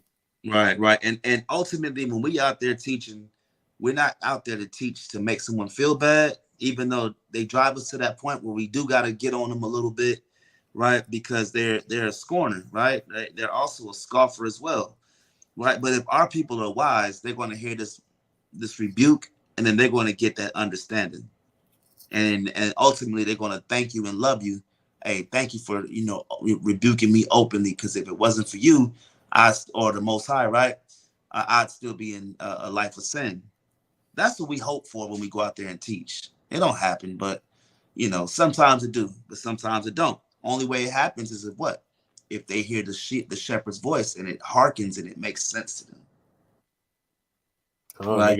They gotta be If a it wise makes sense, man. if it makes sense and they hear the voice, they're gonna get it, right? Go ahead. No, I was just saying they gotta be wise to it too. They gotta have some understanding. Right. That's right. Our people aren't really, they're sheep. They get that rebuke and they wanna fight you. Right? Con. Yeah, they be like, sis, hey, sis, put some clothes on, right? Yashawan. I'd be like, yeah, sis, put some clothes on. She'd be like, nigga, you can't tell me nothing, yada, yada, yada. Ready to fight. Right. Con. Help you out. That's right. Yeah, it'd be like that. Where we at? Verse 10. Con, I think we were at verse 9, King. Oh, right. One. No, you good. This is Proverbs chapter 9, verse 9. Give instruction to a wise man, and he will be yet wiser. Teach a just man, and he will increase in learning. Verse 10. Come on. The fear of Yahweh is the beginning of wisdom, and the knowledge of the holy is understanding.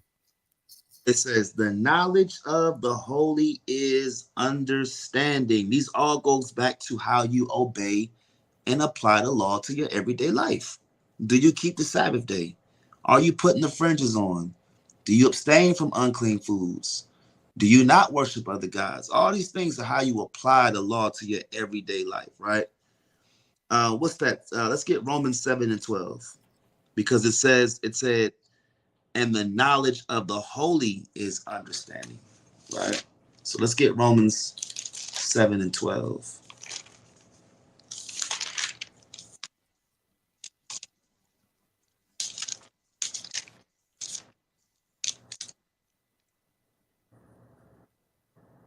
This is the book of Romans, chapter 7, verse 12. Wherefore the law is holy, and the commandment holy, and just and good. And these are the things that's going to ultimately save your life, black man, right? The adultery that you're into, the adultery that you're an adulterer, an adulteress, right? You're entertaining, I think they say women have work husbands, right? That's off as hell. You got a husband at home, and then you got a work husband that your husband don't even know about, right? These things, right? There's no law. There's no law that our people go under. Our people are a lawless group of people. Women entertain a whole bunch of people, right? All these things, right? And then ultimately, what does that mean, right? They're entertaining, or they're fancying other men, right? All right. So it says the law is holy, right? The law is what's holy, right? That's why I said in Proverbs 9 and 10, the fear of the Lord. Let's get Sirach 51. We're gonna close it. We're gonna tie this understanding on two ends, right? So the law is holy, right? And that's the understanding that the bread is. Understanding how to teach these laws. Right? Let's get Sirach 15 and 1. Just the book of Sirach, chapter 15, verse 1. He that feareth the Lord will do good, and he that hath the knowledge of the law shall obtain her. Right. Because the law is good. Right? The law is good. And the fear of the Most High is keeping his laws. People don't fear God, right? So they break his laws. Right? So that's the bread that we're talking about. Right? How do you apply God's law to your everyday life and live? Right? Keep these commandments and what? Live. Keep these commandments and live. Right? All right. So we went through there. We went through Ezekiel 44, right? 1 through 3, which tells you that the prince is going to I'm gonna read verse 3 again. It is for the prince. The prince, he shall sit in and eat the bread before the Lord, right? So Yahawashi on the scene is going to be that gate that's going to ultimately open. Right? The gate was going to be shut until Yahawashi's once Yahawashi came on the scene. There was no one that we really didn't have access as a nation to the Most High until Yahawashi came and cleansed us and purified us and made us clean to come into the presence of his Father. Right? Then it was reopened. That's why Yahawashi said what? He says, I am the way, the truth, and the life, and no one can come through the Father but through me.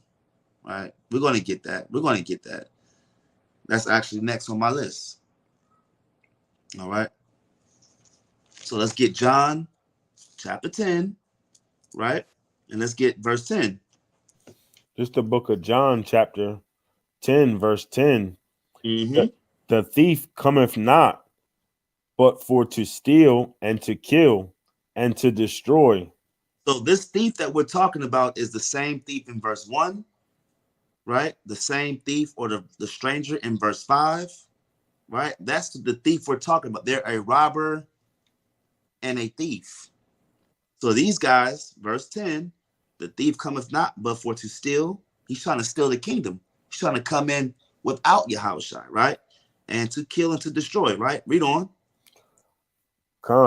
I am come that they might have life, and that they might have it more abundantly. That they may have life, and that they may have an abundance of life, right? How do we get the life, right? Because we were all dead in sin. Like Paul said, right? I was dead in sin.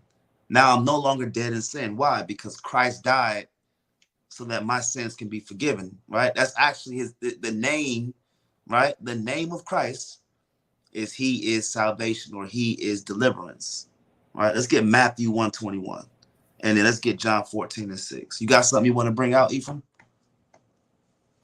Oh, I was just showing the definition of abundantly, because apparently our people don't know what abundantly means, you know.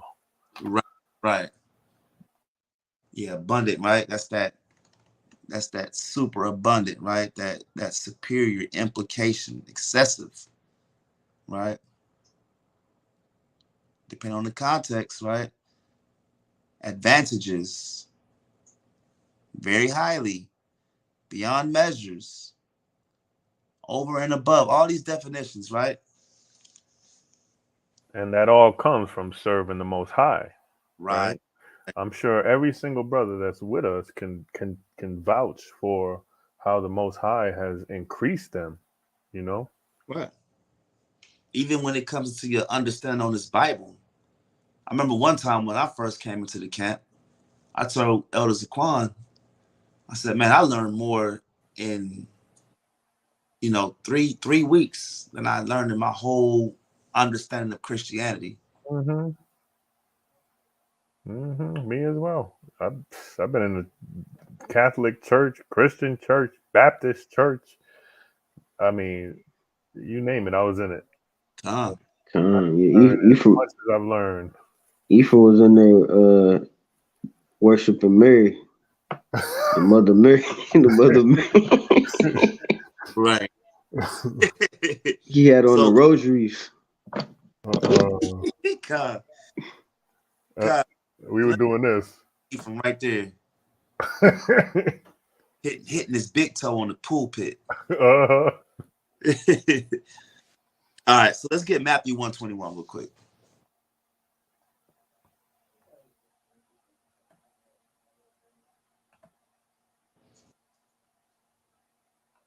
The classic. Con, this Matthew 121. And she shall bring forth a son, and thou shalt call his name YAHAWAH'S, for he shall save his people from their sins. You see that? Deliverance, right? So that's how we have that life, right? We were dead. You know how many Sabbaths I've broken, you broken, we all broke the Sabbath. Man. Right? Everything that, like, we've committed sins that was punishable by death, and we ain't even know it. We should have been dead. The Most High should have struck us dead right then and there, right? Then Yahushua comes on the scene, and he died so that we can have life, that the Most High won't kill us. It's very simple. It's very simple, right? We don't got to go into a whole theological breakdown on that, right? It goes right back to what? It goes back to us getting and attaining life so that we're able to live, right? All right, so let's also get John 14:6. John, this is the book of John, chapter 14, verse 6. Yahweh saith unto him, I am the way, the truth. Yahweh, hold on real quick. Let's break each word down. He says, I am what? Yahweh said unto him, I am the way. So Yahshua brought that scripture out earlier in Matthew 7, right? Broad is the way for destruction, but narrow is the path to the kingdom. Roughly paraphrasing, right? Right. Everybody that's, what's that? I saw something where it said 85% of the people on the earth owns a Bible. Think about this. 85% of the population on earth owns a Bible, right? That's the broad way. That's the wide, broad way, right? No one's able to understand the breakdown on that. They can't go into this understanding. They can't go into this deep breakdown, right? It's just, I just got a Bible, John 3:16, and they put it right back on the shelf, or it's a coaster for their mixed drinks, whatever, right? So Christ, Hamashiach says, I am the way, right? Yahushua is the way. All this goes back to Yahushua. He's the door, and he's the way to the door. I am the way. Come on. The truth. And the life. And the life. And the way, and the life. Yahushua gives us life by his death, right? We're going to get into all this, right? Read on. No man cometh unto the Father but by me. What does that make him when he just said right there? Read that part again, Brother Josh. It said, no man cometh unto the Father but by me. What does that mean? What is that? OT onlys, liars. Right. But ultimately, what does that make Yahushua when he says, no one can come unto the Father but by me? He's an advocate. He's the door. He's the door. There you go. Right? He is the entry. He's the door. You can't get to the Father unless you go through him. But you're right. Josh. He's also the advocate. He advocates for you to go through the door. He said, you know what?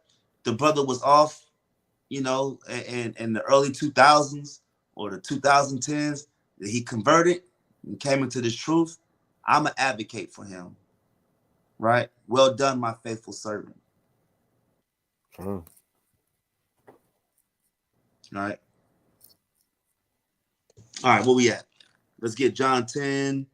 So he's the way, the truth, and the life. No one could come by the Father but through him, right?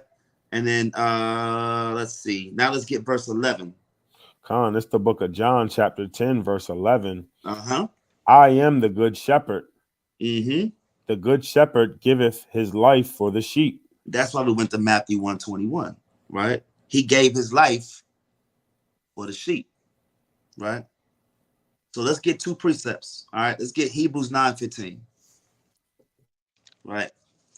Hebrews 9:15. Christ is telling you what, like he has to die for us to live. Right? And you know what? Our people abuse Hamashiach's death. They take it for granted. I'm a sin anyway. I'm a willfully sin, and you can't tell me nothing because my mom's a pastor and my dad's a reverend, and we gonna do what we gonna do. Right? Hey, shout out to that brother Shalak, man. He was ready to cut her head off, man, on that Facebook dialogue, man. I was like, not yet, because that brother was ready to go in. But ultimately, right, when people say what they say, they put Christ, right? They put Christ right back up on the cross every time they sin, and they do it willfully. I'm gonna do it anyway. I'm a advocate for, what's the girl, Sierra, being at the Grammy, was the Oscars, right, with no clothes. I'm a advocate for that. It's madness. This is madness, right? I'm a Christian, but I'm gonna do it anyway. You're putting Christ back up on the cross, and he has to go through that all the time, every time you sin willfully. And they profess they love the Most High. I love Jesus. Put them through that every single time. You know. That's the problem with our people. Let's get Hebrews 9:15. Khan, the book of Hebrews, chapter 9, verse 15. And for this cause, he is the mediator of the New Testament. That's the new covenant. So Christ is the mediator, or the advocate, like Brother Josh was saying, for the new covenant. Come on. That by means of death, for the redemption of the transgressions that were under the first testament, they which are Stop right called. there. That's hold on. Salak. It says, for the redemption. What does redeeming mean? Right? Redemption, meaning you're accepted again. For the chance to be accepted again of the transgressions or the sins that were under the first testament. Who was under the first testament? The Israelites. So what Hebrews, right, the author of Hebrews is saying is that Christ had to die so that the Israelites can be redeemed or brought back because of our transgressions pertaining to the first covenant that we broke. Read on. For the redemption of the transgressions that were under the first testament, they which are called might receive the promise of eternal inheritance. Right. So there's another key word right there, called. We went to Isaiah 45:4. For Jacob my servant's sake, and Israel mine elect, right? I have called thee by thy name, though thou hast not known me. So the called are Israelites, right? Might receive the promise. Who is the promises for? Right? Romans 9. For Israel. Romans 9:4. And even when you go into that last part of an eternal inheritance, it's talking about the kingdom. Brothers gonna get the kingdom. We just trying to make sure that we get it. Somebody's gonna get this kingdom. We just trying to make sure that we are able to get it. Right. And Salakia, that word redemption also, you know, in 9:15. Where else did we hear that from? Go to I pulled it up just now. Right here in Deuteronomy 28, 68. Right? Let me read it. And the Lord shall bring thee into Egypt again with ships by the way whereof I spake unto thee, thou shalt see it no more again, and there ye shall be sold unto your enemies for bondmen and bondwomen, and no man shall buy you. Right? So when you go into that word buy, it's all the way at the bottom, right there, is Right. quana. Strong's H 7069. Kana. Kana. And that first 1A,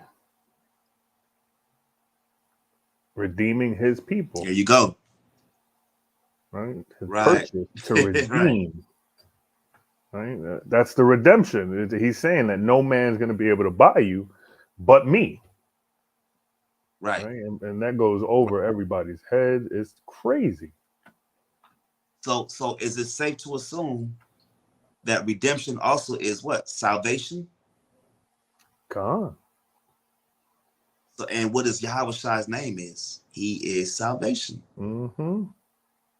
Someone was bringing this out about how the names, not all of them, but some of these brothers' names, they actually was a prophetic meaning, right? Where Christ's name went with his mission, or what he was on earth to do, which is to save Israel. So Lakia, that's just like Joshua, because Joshua name in the Hebrew would be the same as Yahawah. God. And Right. and during that time, Joshua was the leader over Israel, and we won many wars, being led by Joshua. That's right. Hey, Josh, you ready to go to war again? All praises, all praises. God. All right, where we at? I got somebody holding something, right? You said two precepts. Yeah, you said two precepts, now, the Hebrews, and then you said another one, but you didn't give it. Yeah, we had that promises, Romans 9:4.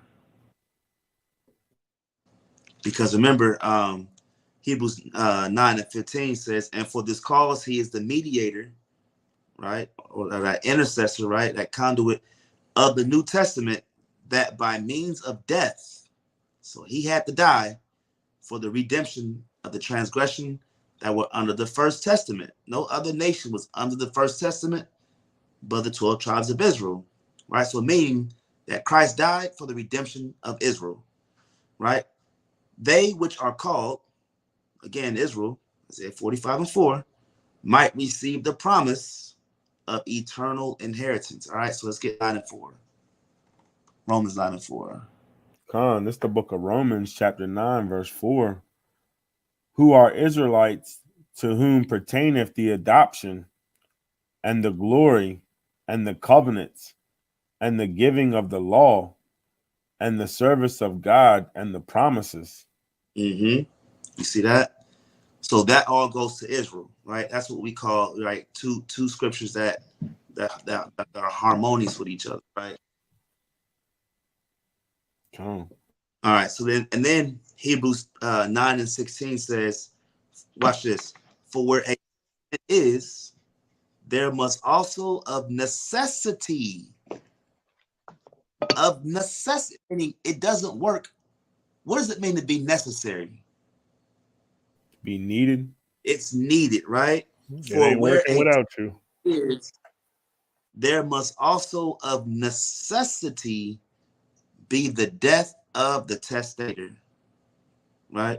So Christ had to die, right, out of necessity. So Lakia, can I get this quick precept?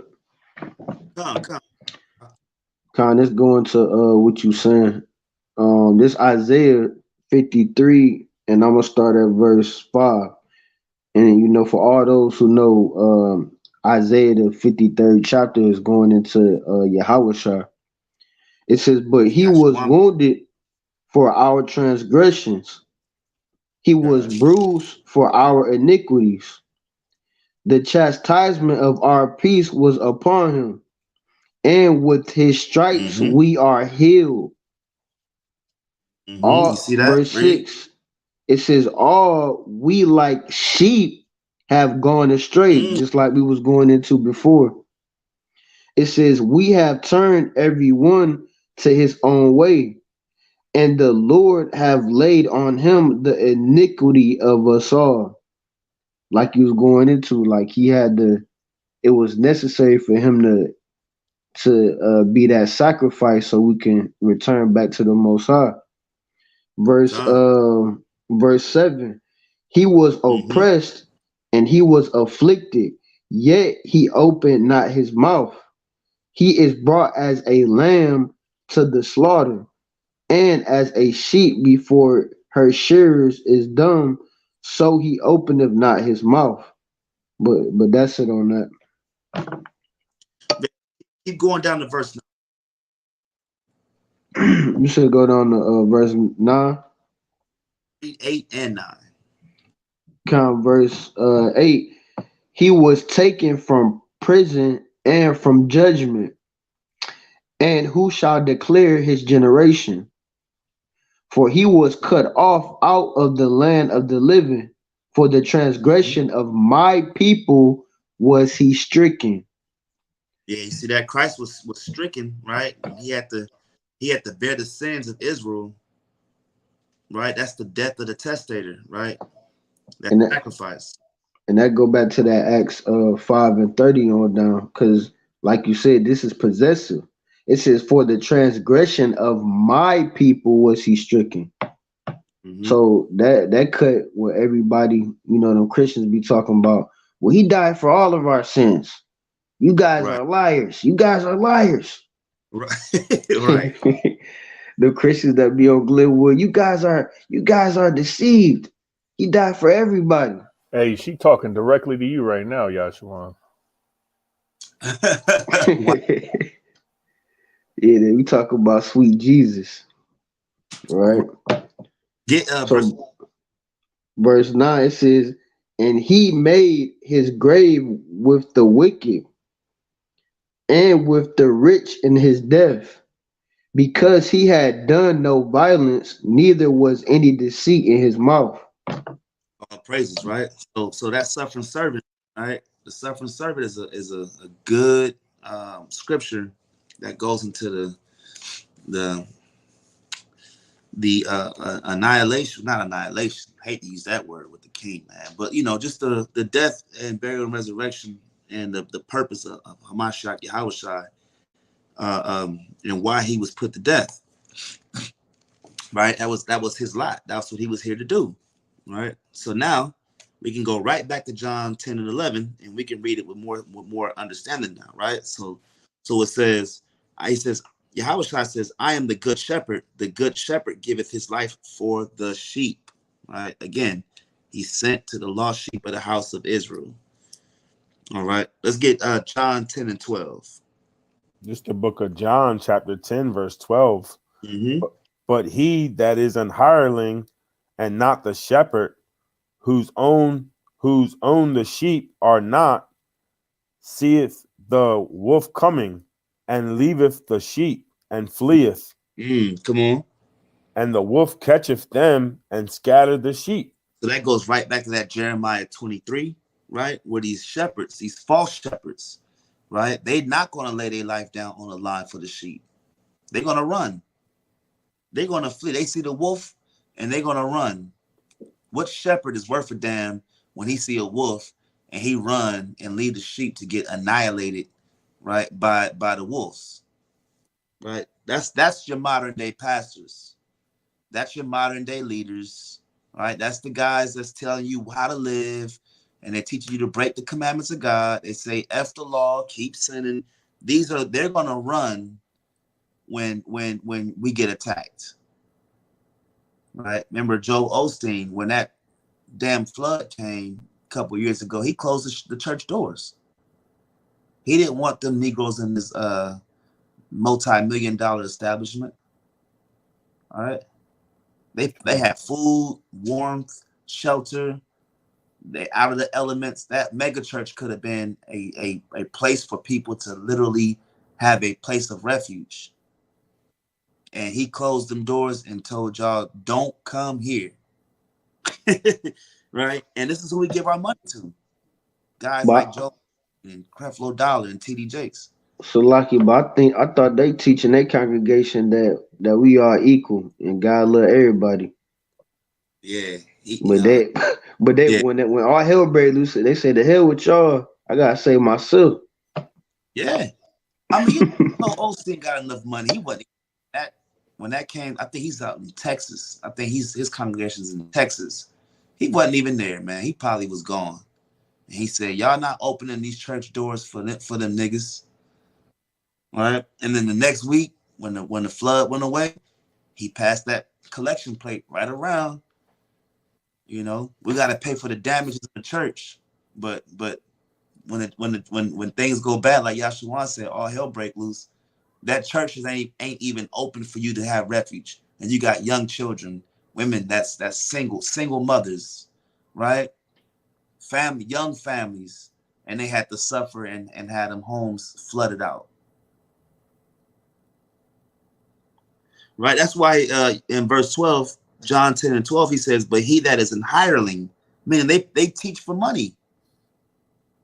They teach for dollars. They teach for profit. They teach for your dollars. Right.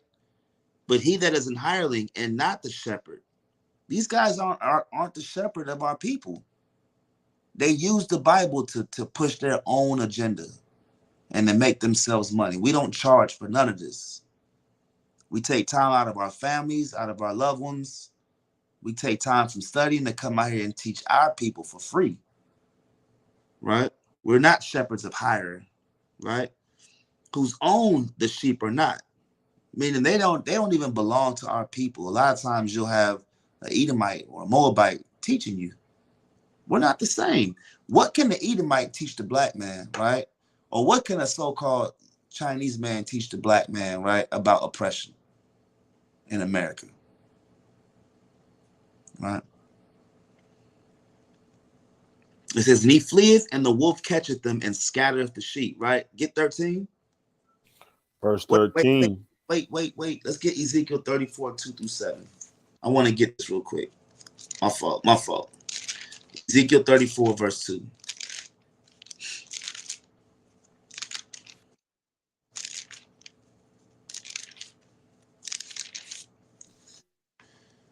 The book of Ezekiel, chapter 34, verse 2. Son of man, prophesy against the shepherds of Israel. Prophesy and say unto them, thus saith Yahawah God unto the shepherds, woe be to the shepherds of Israel that do feed themselves. Should not the shepherds feed the flocks? And what we just talked about with that Joel Osteen example. That's just one of many examples, right? Pastor gets sick, they pass the plate around. Your aunt gets sick at the same congregation, they just say, pray for it. We're going to pray for you, sis. We're going to pray for you, brother. You got the gout. You about to have an amputated foot because you got the gout. We're going to pray. They're not paying no medical bills in them churches. They look out for themselves. Pastor gets sick, the medical bills paid for by the congregation. I guarantee it. You get sick, when one of us gets sick, they're not passing the plate. They're not having a special offering for you to get healed. This is why a lot of times our older people, they start to question the church that they go to because they put decades and decades and decades into serving the pastor. And then when their health deteriorates as they get older, no one's there for them. And then they feel slighted. That's why it says they feed themselves. They take care of them. These pastors take care of themselves. Creflo Dollar got a $65 million jet. And right over there, I think it's off like Electric Avenue, right there in Atlanta. It is ugly out there, right? Read on, verse 3. Verse 3. Ye eat the fat, and ye clothe you with the wool. Ye kill them that are fed, but ye feed not the flock. Come on. The diseased have ye not strengthened, Come on. neither have ye healed that which was sick, neither have ye bound up that which was broken, neither have ye brought again that which was driven away. Neither have ye sought that which was lost, but with force and with cruelty have ye ruled them. Come on. Verse 5, and they were scattered because there is no shepherd, and they became meat to all the beasts of the field when they were scattered. And that goes right back to those wolves, right? Those same wolves. These guys teach for hire. And then when the wolves come, these dudes bounce. When you going through adversity, now the phone don't work. Now they busy. I'm going through something with my marriage, pastor, right? Either pastor's trying to get with the wife on the low, right? Or he just not available. But if you got a check you want to write, his phone work. When you going through adversity, you figure out who's in your corner. Those that go to, if you on the fence and you watching this video and you don't know of the doctrine of the Bible or the Hebrew Israelite doctrine, if you want to call it that, versus Christianity is for you, look at how the church pastors treat you. Go ahead, King. No, I was just gonna say it kind of reminds me of when YAHAWAH'S came in and he got mad with him for gambling or whatever inside the temple.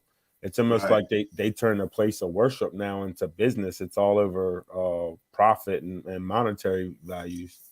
Right. That's right. It's a business. Mm-hmm. Big business too. They making good money. These pastors, like, I don't know too many pastors that don't got the best car in the congregation. Don't got the biggest house. So like that's that 501c3. Right. Come. Dudes is using it and they're not, but you know what they're not doing also? They're not helping the poor in their congregation. Yeah, they'll have a turkey drive.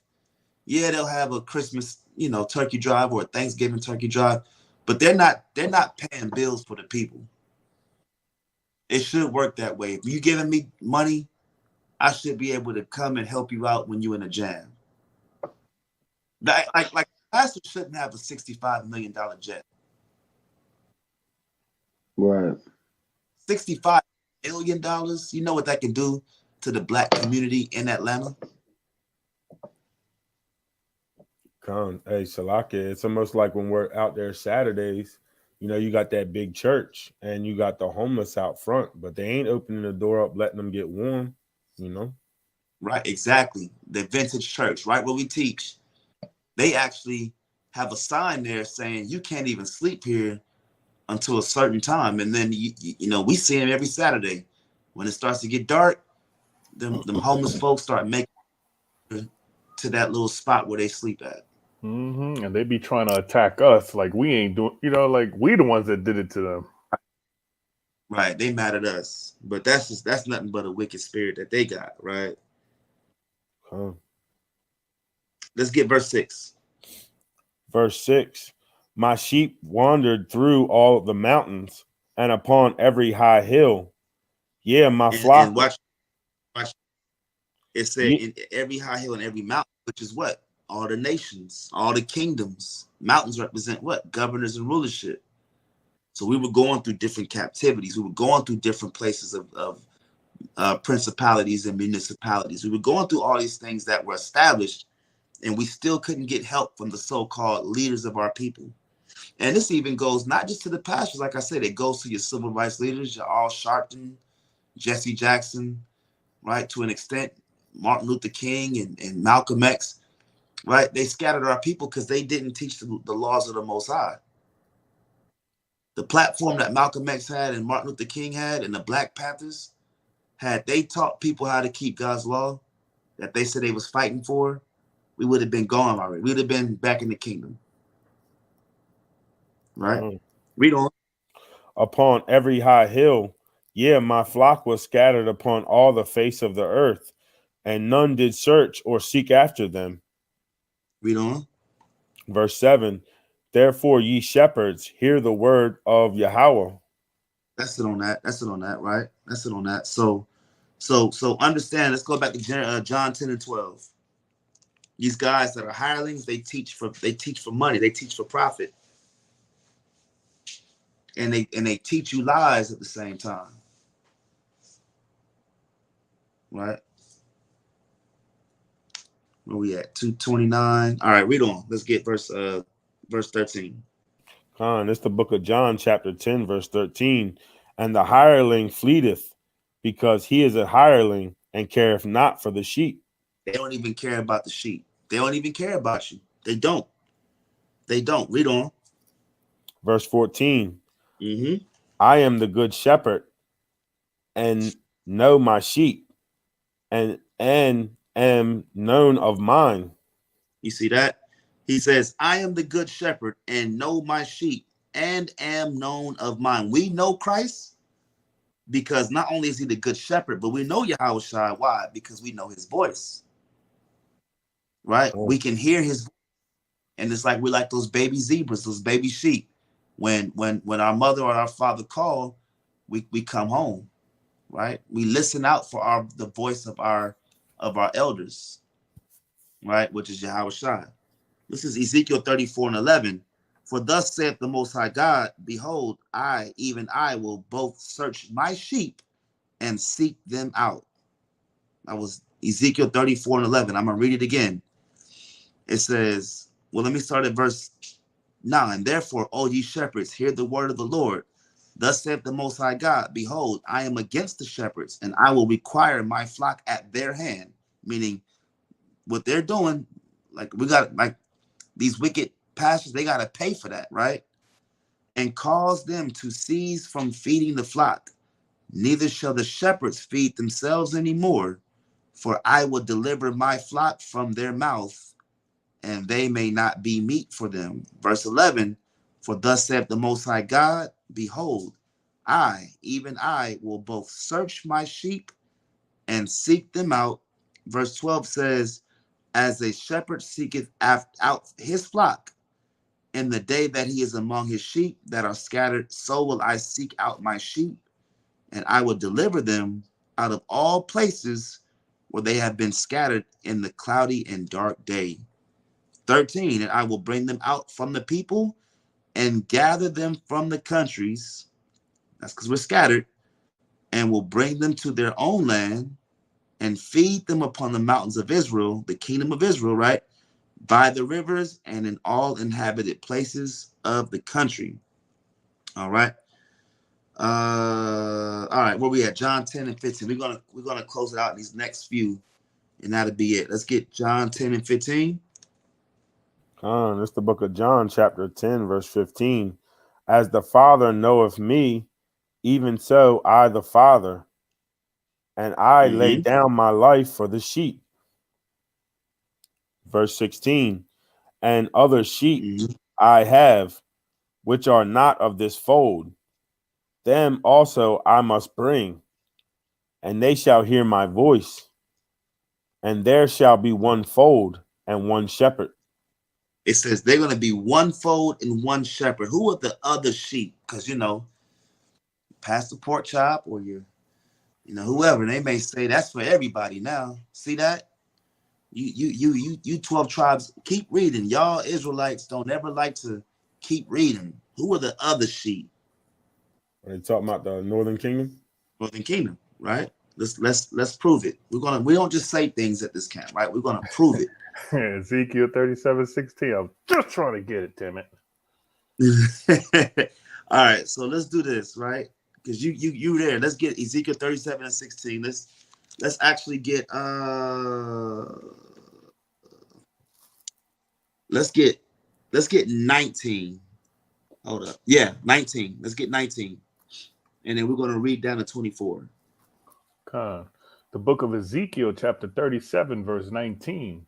Say unto them, thus saith Yahweh, behold, I will take the stick of Joseph, which is in the hand of Ephraim. So if you don't know what's going on, right, the stick of Joseph or in the hand of Ephraim is what you would call the northern kingdom.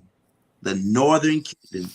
After there was a split, after King Solomon died, right, the kingdom of Israel split. 10 tribes went up north, and then 3 tribes stayed down south. Right? They stayed. That's the kingdom of Judah. The kingdom of Ephraim, or the northern kingdom, is the same as saying Joseph or Ephraim. All right, read on.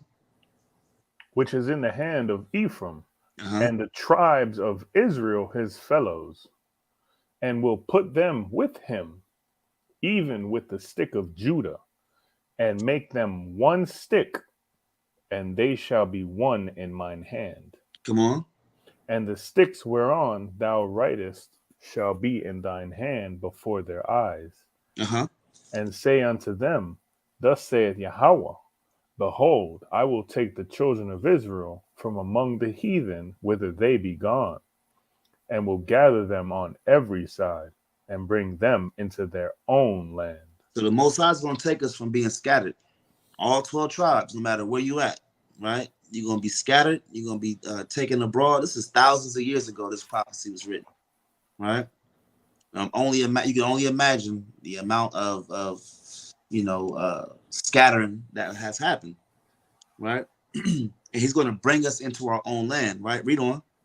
And I will make them one nation in the land upon the mountains of Israel, and one king shall be king to them all.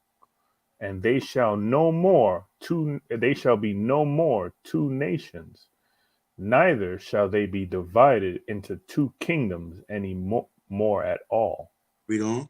Neither shall they defile themselves any more with their idols, nor with their detestable things, nor with any of their transgressions, but I will save them out of all their dwelling places, wherein they have sinned, and will cleanse them. So shall they be my people, and I will be their God. Right. And so how do we become cleansed? By the death of Yahawashi, right? Yahawashi's death allows us to be cleansed so that we can be called the people of the Most High God again, right? Because our transgressions made us dirty, right? Our dirty garments, right? That we talk about, right? But I will save them out of their dwelling places, right? What is Yahawashi's name is? Salvation. He is salvation. He will save, right? So we're talking about Yahawashi being able to be that person, right? By his death for us to be cleansed so that we can come right back to the fold of the Most High God and be his people again, right? Verse 24. And David, my servant, shall be king over them. And this is when you get your non-messianics. They'll say, see that's going to be King David, right? They don't understand that this is the Savior, the Messiah is going to come from the lineage of David, right? It's not going to say Yahawashi in the Old Testament because he wasn't born yet, right? Salaki, that's a dark saying. Right. You go. People don't get it. Yep. Read on. And David, my servant, shall be king over them, and they all shall have one shepherd. They shall also walk in my judgments and observe my statutes and do them. Right? So that's that shepherd, right? The shepherd has to die ultimately for us to become the Most High sheep again, and then he's going to, of course, come back and be our shepherd again. Talking about Yahawashi. It's the second coming. He's going to be our shepherd.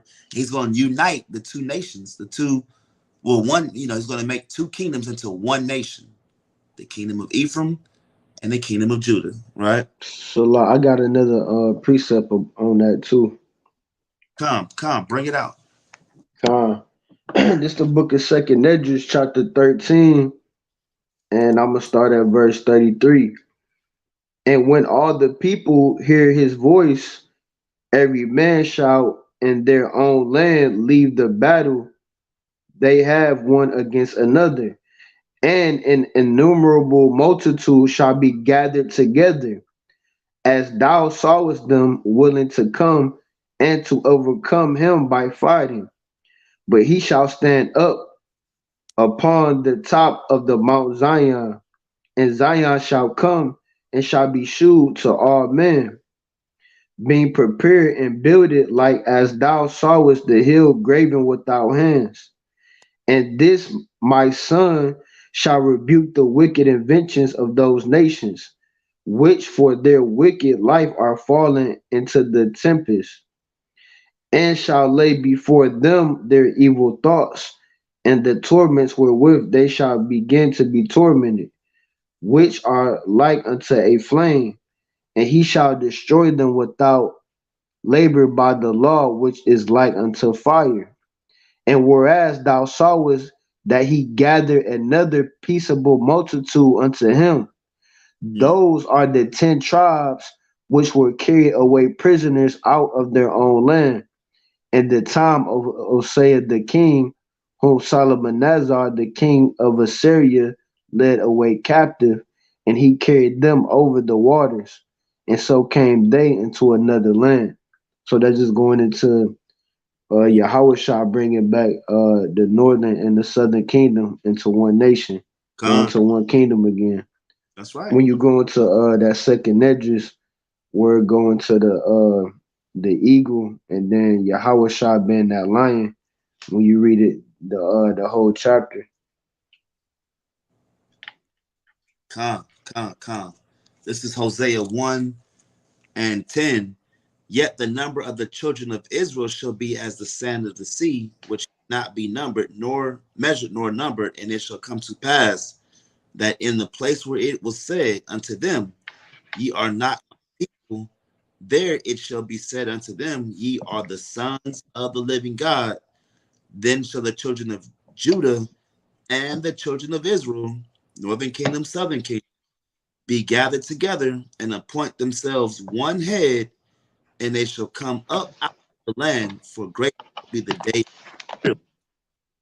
Right, and that just goes right back to what Yahshua was going into, and again, that also goes back into John 10:16 about other sheep I have which are not of this fold.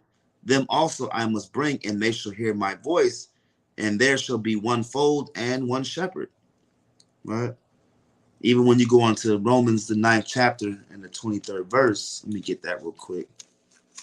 All right, let me get Romans 9:23. Right. And this is why biblical history is important when it comes to understanding the doctrine of the Bible, is because you just read it and say, oh, that's for everybody, right? But no, there's historical context that has to take place. Right, this is Romans 9:23, and that he might make known the riches of his glory on the vessels of mercy, which he had afore prepared unto glory, even us, whom he hath called not of the Jews only, but also of the Gentiles, right? As he hath said also in Hosea, I will call them my people, which are not my people, and her beloved, which was not my beloved.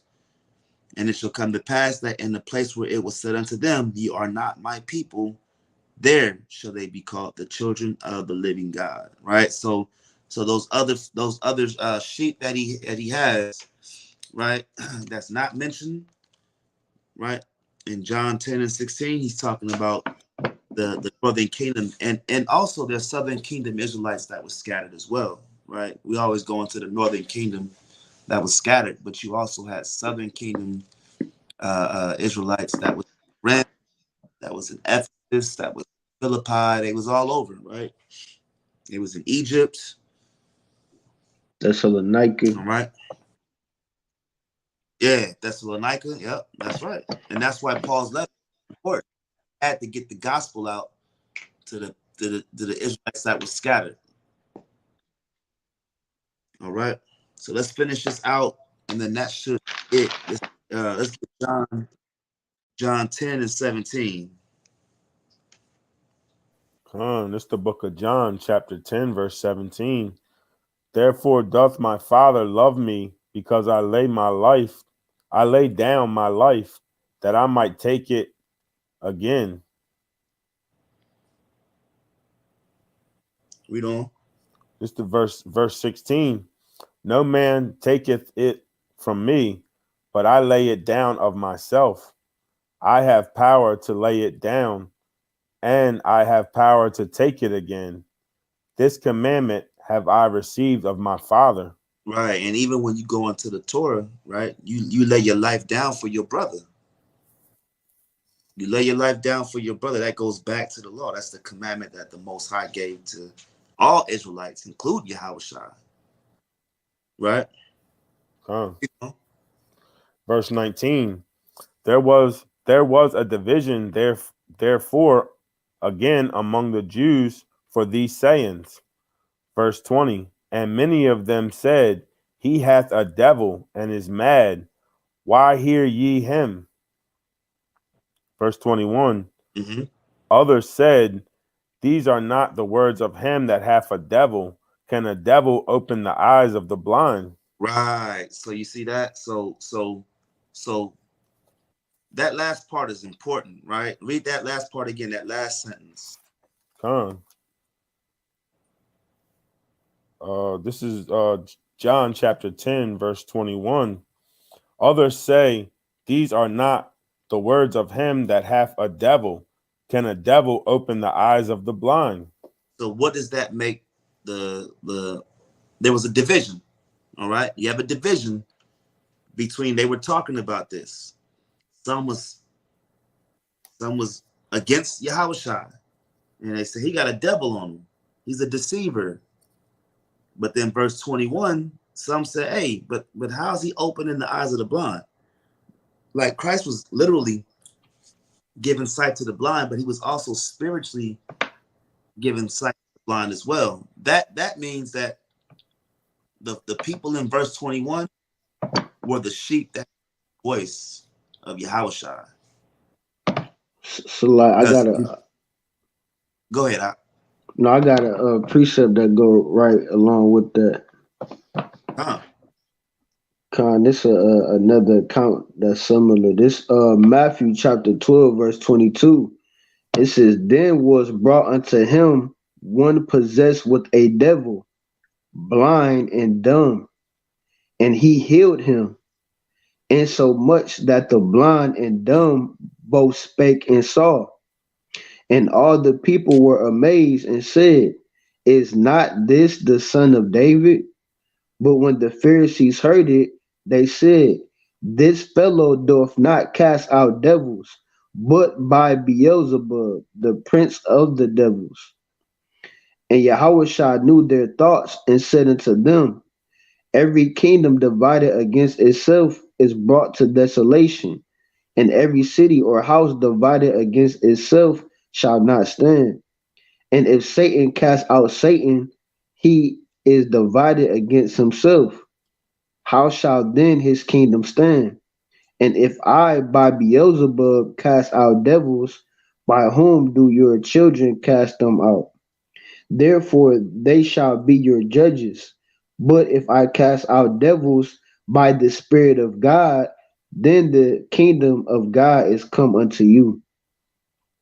And that's it on that. And ultimately that goes into the people that rock with Yahushua, they rocked with him. That means that they were the sheep that heard his voice. Right? And you have, right? Hey, Shalakia, King, can I bring this precept out right quick? Come on, bring it out. Hey, this is the book of Matthew, chapter 5, verse 11. Blessed are ye when men shall revile you and persecute you, and shall say all manners of evil against you falsely for my sake. And at the beginning of that precept, he said, Blessed are ye. And this is almost like a spiritual thing. If you're following this truth and you're trying to uphold these commandments and definitely trying to spread it out to people, me, myself, personally, I feel like I'm going through this right now with different people. It says, Blessed are ye when people try to persecute you and say all kind of falsely things about you. It's almost like a sign saying you're on the right track. You're doing the right thing, because now you're trying to spread the word of the Hamashiach, of the Messiah. And now people are coming out of all different angles and all in your life, your so-called friends and family. They're persecuting you for just simply trying to keep the commandments and spreading the words of the scriptures, spreading the commandments and the holy gospel. It's kind of proof, man, that you're on the right path, because they persecuted Yahushua, and now they're going to persecute you, coming from all different angles. And it's almost like a spiritual thing. It should be a sign saying we're on the right track, because when you're out in the world and you're doing all kind of sin and wickedness, it seems like you got a million friends. Everybody's cool with you. But once you start trying to uphold these commandments, once you really start trying to walk that fine line, it's like everybody falls out of line with you and everybody persecutes you. Right. That's right. And Zephaniah had a precept earlier. I'm just going through the chat now. Shalom to the people in the room or that's watching and listening. He went to Revelation 3:20, and it's going to go right to what you were saying in verse 21. Verse 20 says, behold, I stand at the door and knock. If any man hear my voice and open the door, meaning access to Yahawashi, I will come into him and will sup with him and he with me. Right? So if we seek Yahawashi, right, then he's going to definitely, he's going to work with us, right? He's going to be there for us. Right? I'm going to read it again. Behold, I stand at the door. Yahawashi is the door, right? And knock, meaning I inquire, right? If any man hear my voice and open the door, I will come into him and will sup with him and he with me. Verse 21. This is for you, Josh. It says, to him that overcometh will I grant to sit with me in my throne, even as I also overcame and am set down with my Father in his throne. Right? So this goes back to endurance, right? Can you endure in this thing? And, you're going to take shots. And this is why I said, man, it's being an Israelite and doing this work. It ain't for it ain't the cool thing to do if you trying to go back into the world. It ain't like, getting money. When brothers is getting money, that was the cool thing to do. And there was a lot of stuff that you got immediately for making money. You got a job, right? You go out there and you got your own business and you see the fruits of your labor. That's cool, right? That's something that everybody wants to do. But what we do is we're building up our kingdom now by being obedient to our Father. And you just don't see other nations, right, lining up to do this. It takes Israelites and Israelites only to want to do the work of the Lord, right? So, at the end of the day, we got to overcome, right? We got to endure. We got to keep doing this thing to the day we die. You know what I'm saying? So that we can become acceptable to the Father. All praises. All praise to the Most High, man. Anybody got anything they want to add before we shut it down? Oh, Salagi, I had put up a list of all the religious or the religions around the world, and just a breakdown on, all 7 or 8 billion people in the world that are following these religions. And of course, the top religion on there is, Christianity. And 2.3 billion, right? And I know that came down a lot because a lot of people have been leaving the church, right? And it's just showing you, like, how is this the straight way, right? The STRAIT way, right? How is this the straight way? Hey, Salah, what is that? Is that Satan? I can't see because the screen's small. Do one of them say Satanism? Oh, at the No, when you go down. Sikhs. Yeah, Sikhism. That's like the turban wearers. The ones Oh, okay. with I the thought. unruly Okay, beard. I couldn't see. I thought it said Satan. I was gonna say, damn. I mean, that's in there too. You might as well put that right here with Christianity. That's what I was finna say. I was finna say, damn, that's the same thing. That's number 3 on the list. Secular, Satanism is number 3. atheist. Yeah, there you go. Atheist. Damn. There you go. Agnostic. Yeah. Yeah, but see, that's not that. An atheist doesn't believe in God. Period. Mm-hmm. Right? A Satanist believes God is that devil. The devil with red horns and all that shit is his God. Yeah. So I don't even think they fall into that atheist. They got 14 million Jews. You can't get 144,000. Seriously. You can't get 144,000 out of that. That shit don't even make no sense. Yeah. All praises to the Most High. Hey, man, listen, man. Hopefully this was edifying. We're gonna pick up part 2. Most High willing next Wednesday. Wait, what date is next Wednesday? Is that That is the 22nd. Oh, so we might have to push that back to the following week because we got new moon. 29th. Yeah, I just thought about that. The 22nd. Or maybe we can go Tuesday night. Maybe we could do it a Tuesday night. So that way we can. Yeah. I mean, we'll work it out because we don't. If we ain't got nothing going on, then we could just come back on here for the new moon. Yeah. But yeah, that was a mighty lesson though, Ken. Hey, all praises to the Most High, man. Hopefully y'all found this enjoyable. Take your notes, study these things. At the end of the day, we're gonna go ahead and sign off. We're right at the 3-hour mark. Again, hopefully this is edifying. Again, I'll just recap what we went through. We went through the door, right? We went through the Hebrew language of the door, right? Even we went through the understanding of how to get into the kingdom of heaven, what access you have to go to get there. The shepherds and these thieves that ultimately teach our people how not to do the work of the Lord and do their own thing. Man, I was watching something. There's a TV show on Netflix called The Crown, and this pastor, I guess the queen, right, was in church, and the pastor pulled Colossians 1:27, and it says, matter of fact, let's get it real quick before we leave, because I forgot to bring this out. This was hilarious. I said this is the exact example of what we talk about. This is Colossians 1:27. It says, to whom God would make known what is the riches of the glory of this mystery among the Gentiles, which is Christ in you, the hope of glory, right? And the guy was like, yeah, you gotta, so that means to have a personal relationship with God. This is what the pastor was talking about. And I was like, man, they just take these scriptures and twist it up, right? Take these scriptures and twist it up. So we're gonna go back around through the panel as we sign off. I started off. I'm Brother Ra'am. Shalom, this brother Yahawah by YAHAWAH'S. Hey, Shalom, this brother Joshua Bongad. Hey, Shalom family. This is brother Ephraim, and I'm gonna finish this off with some Road to Chef. Kwam Yasha'Allah. Love y'all, Israel.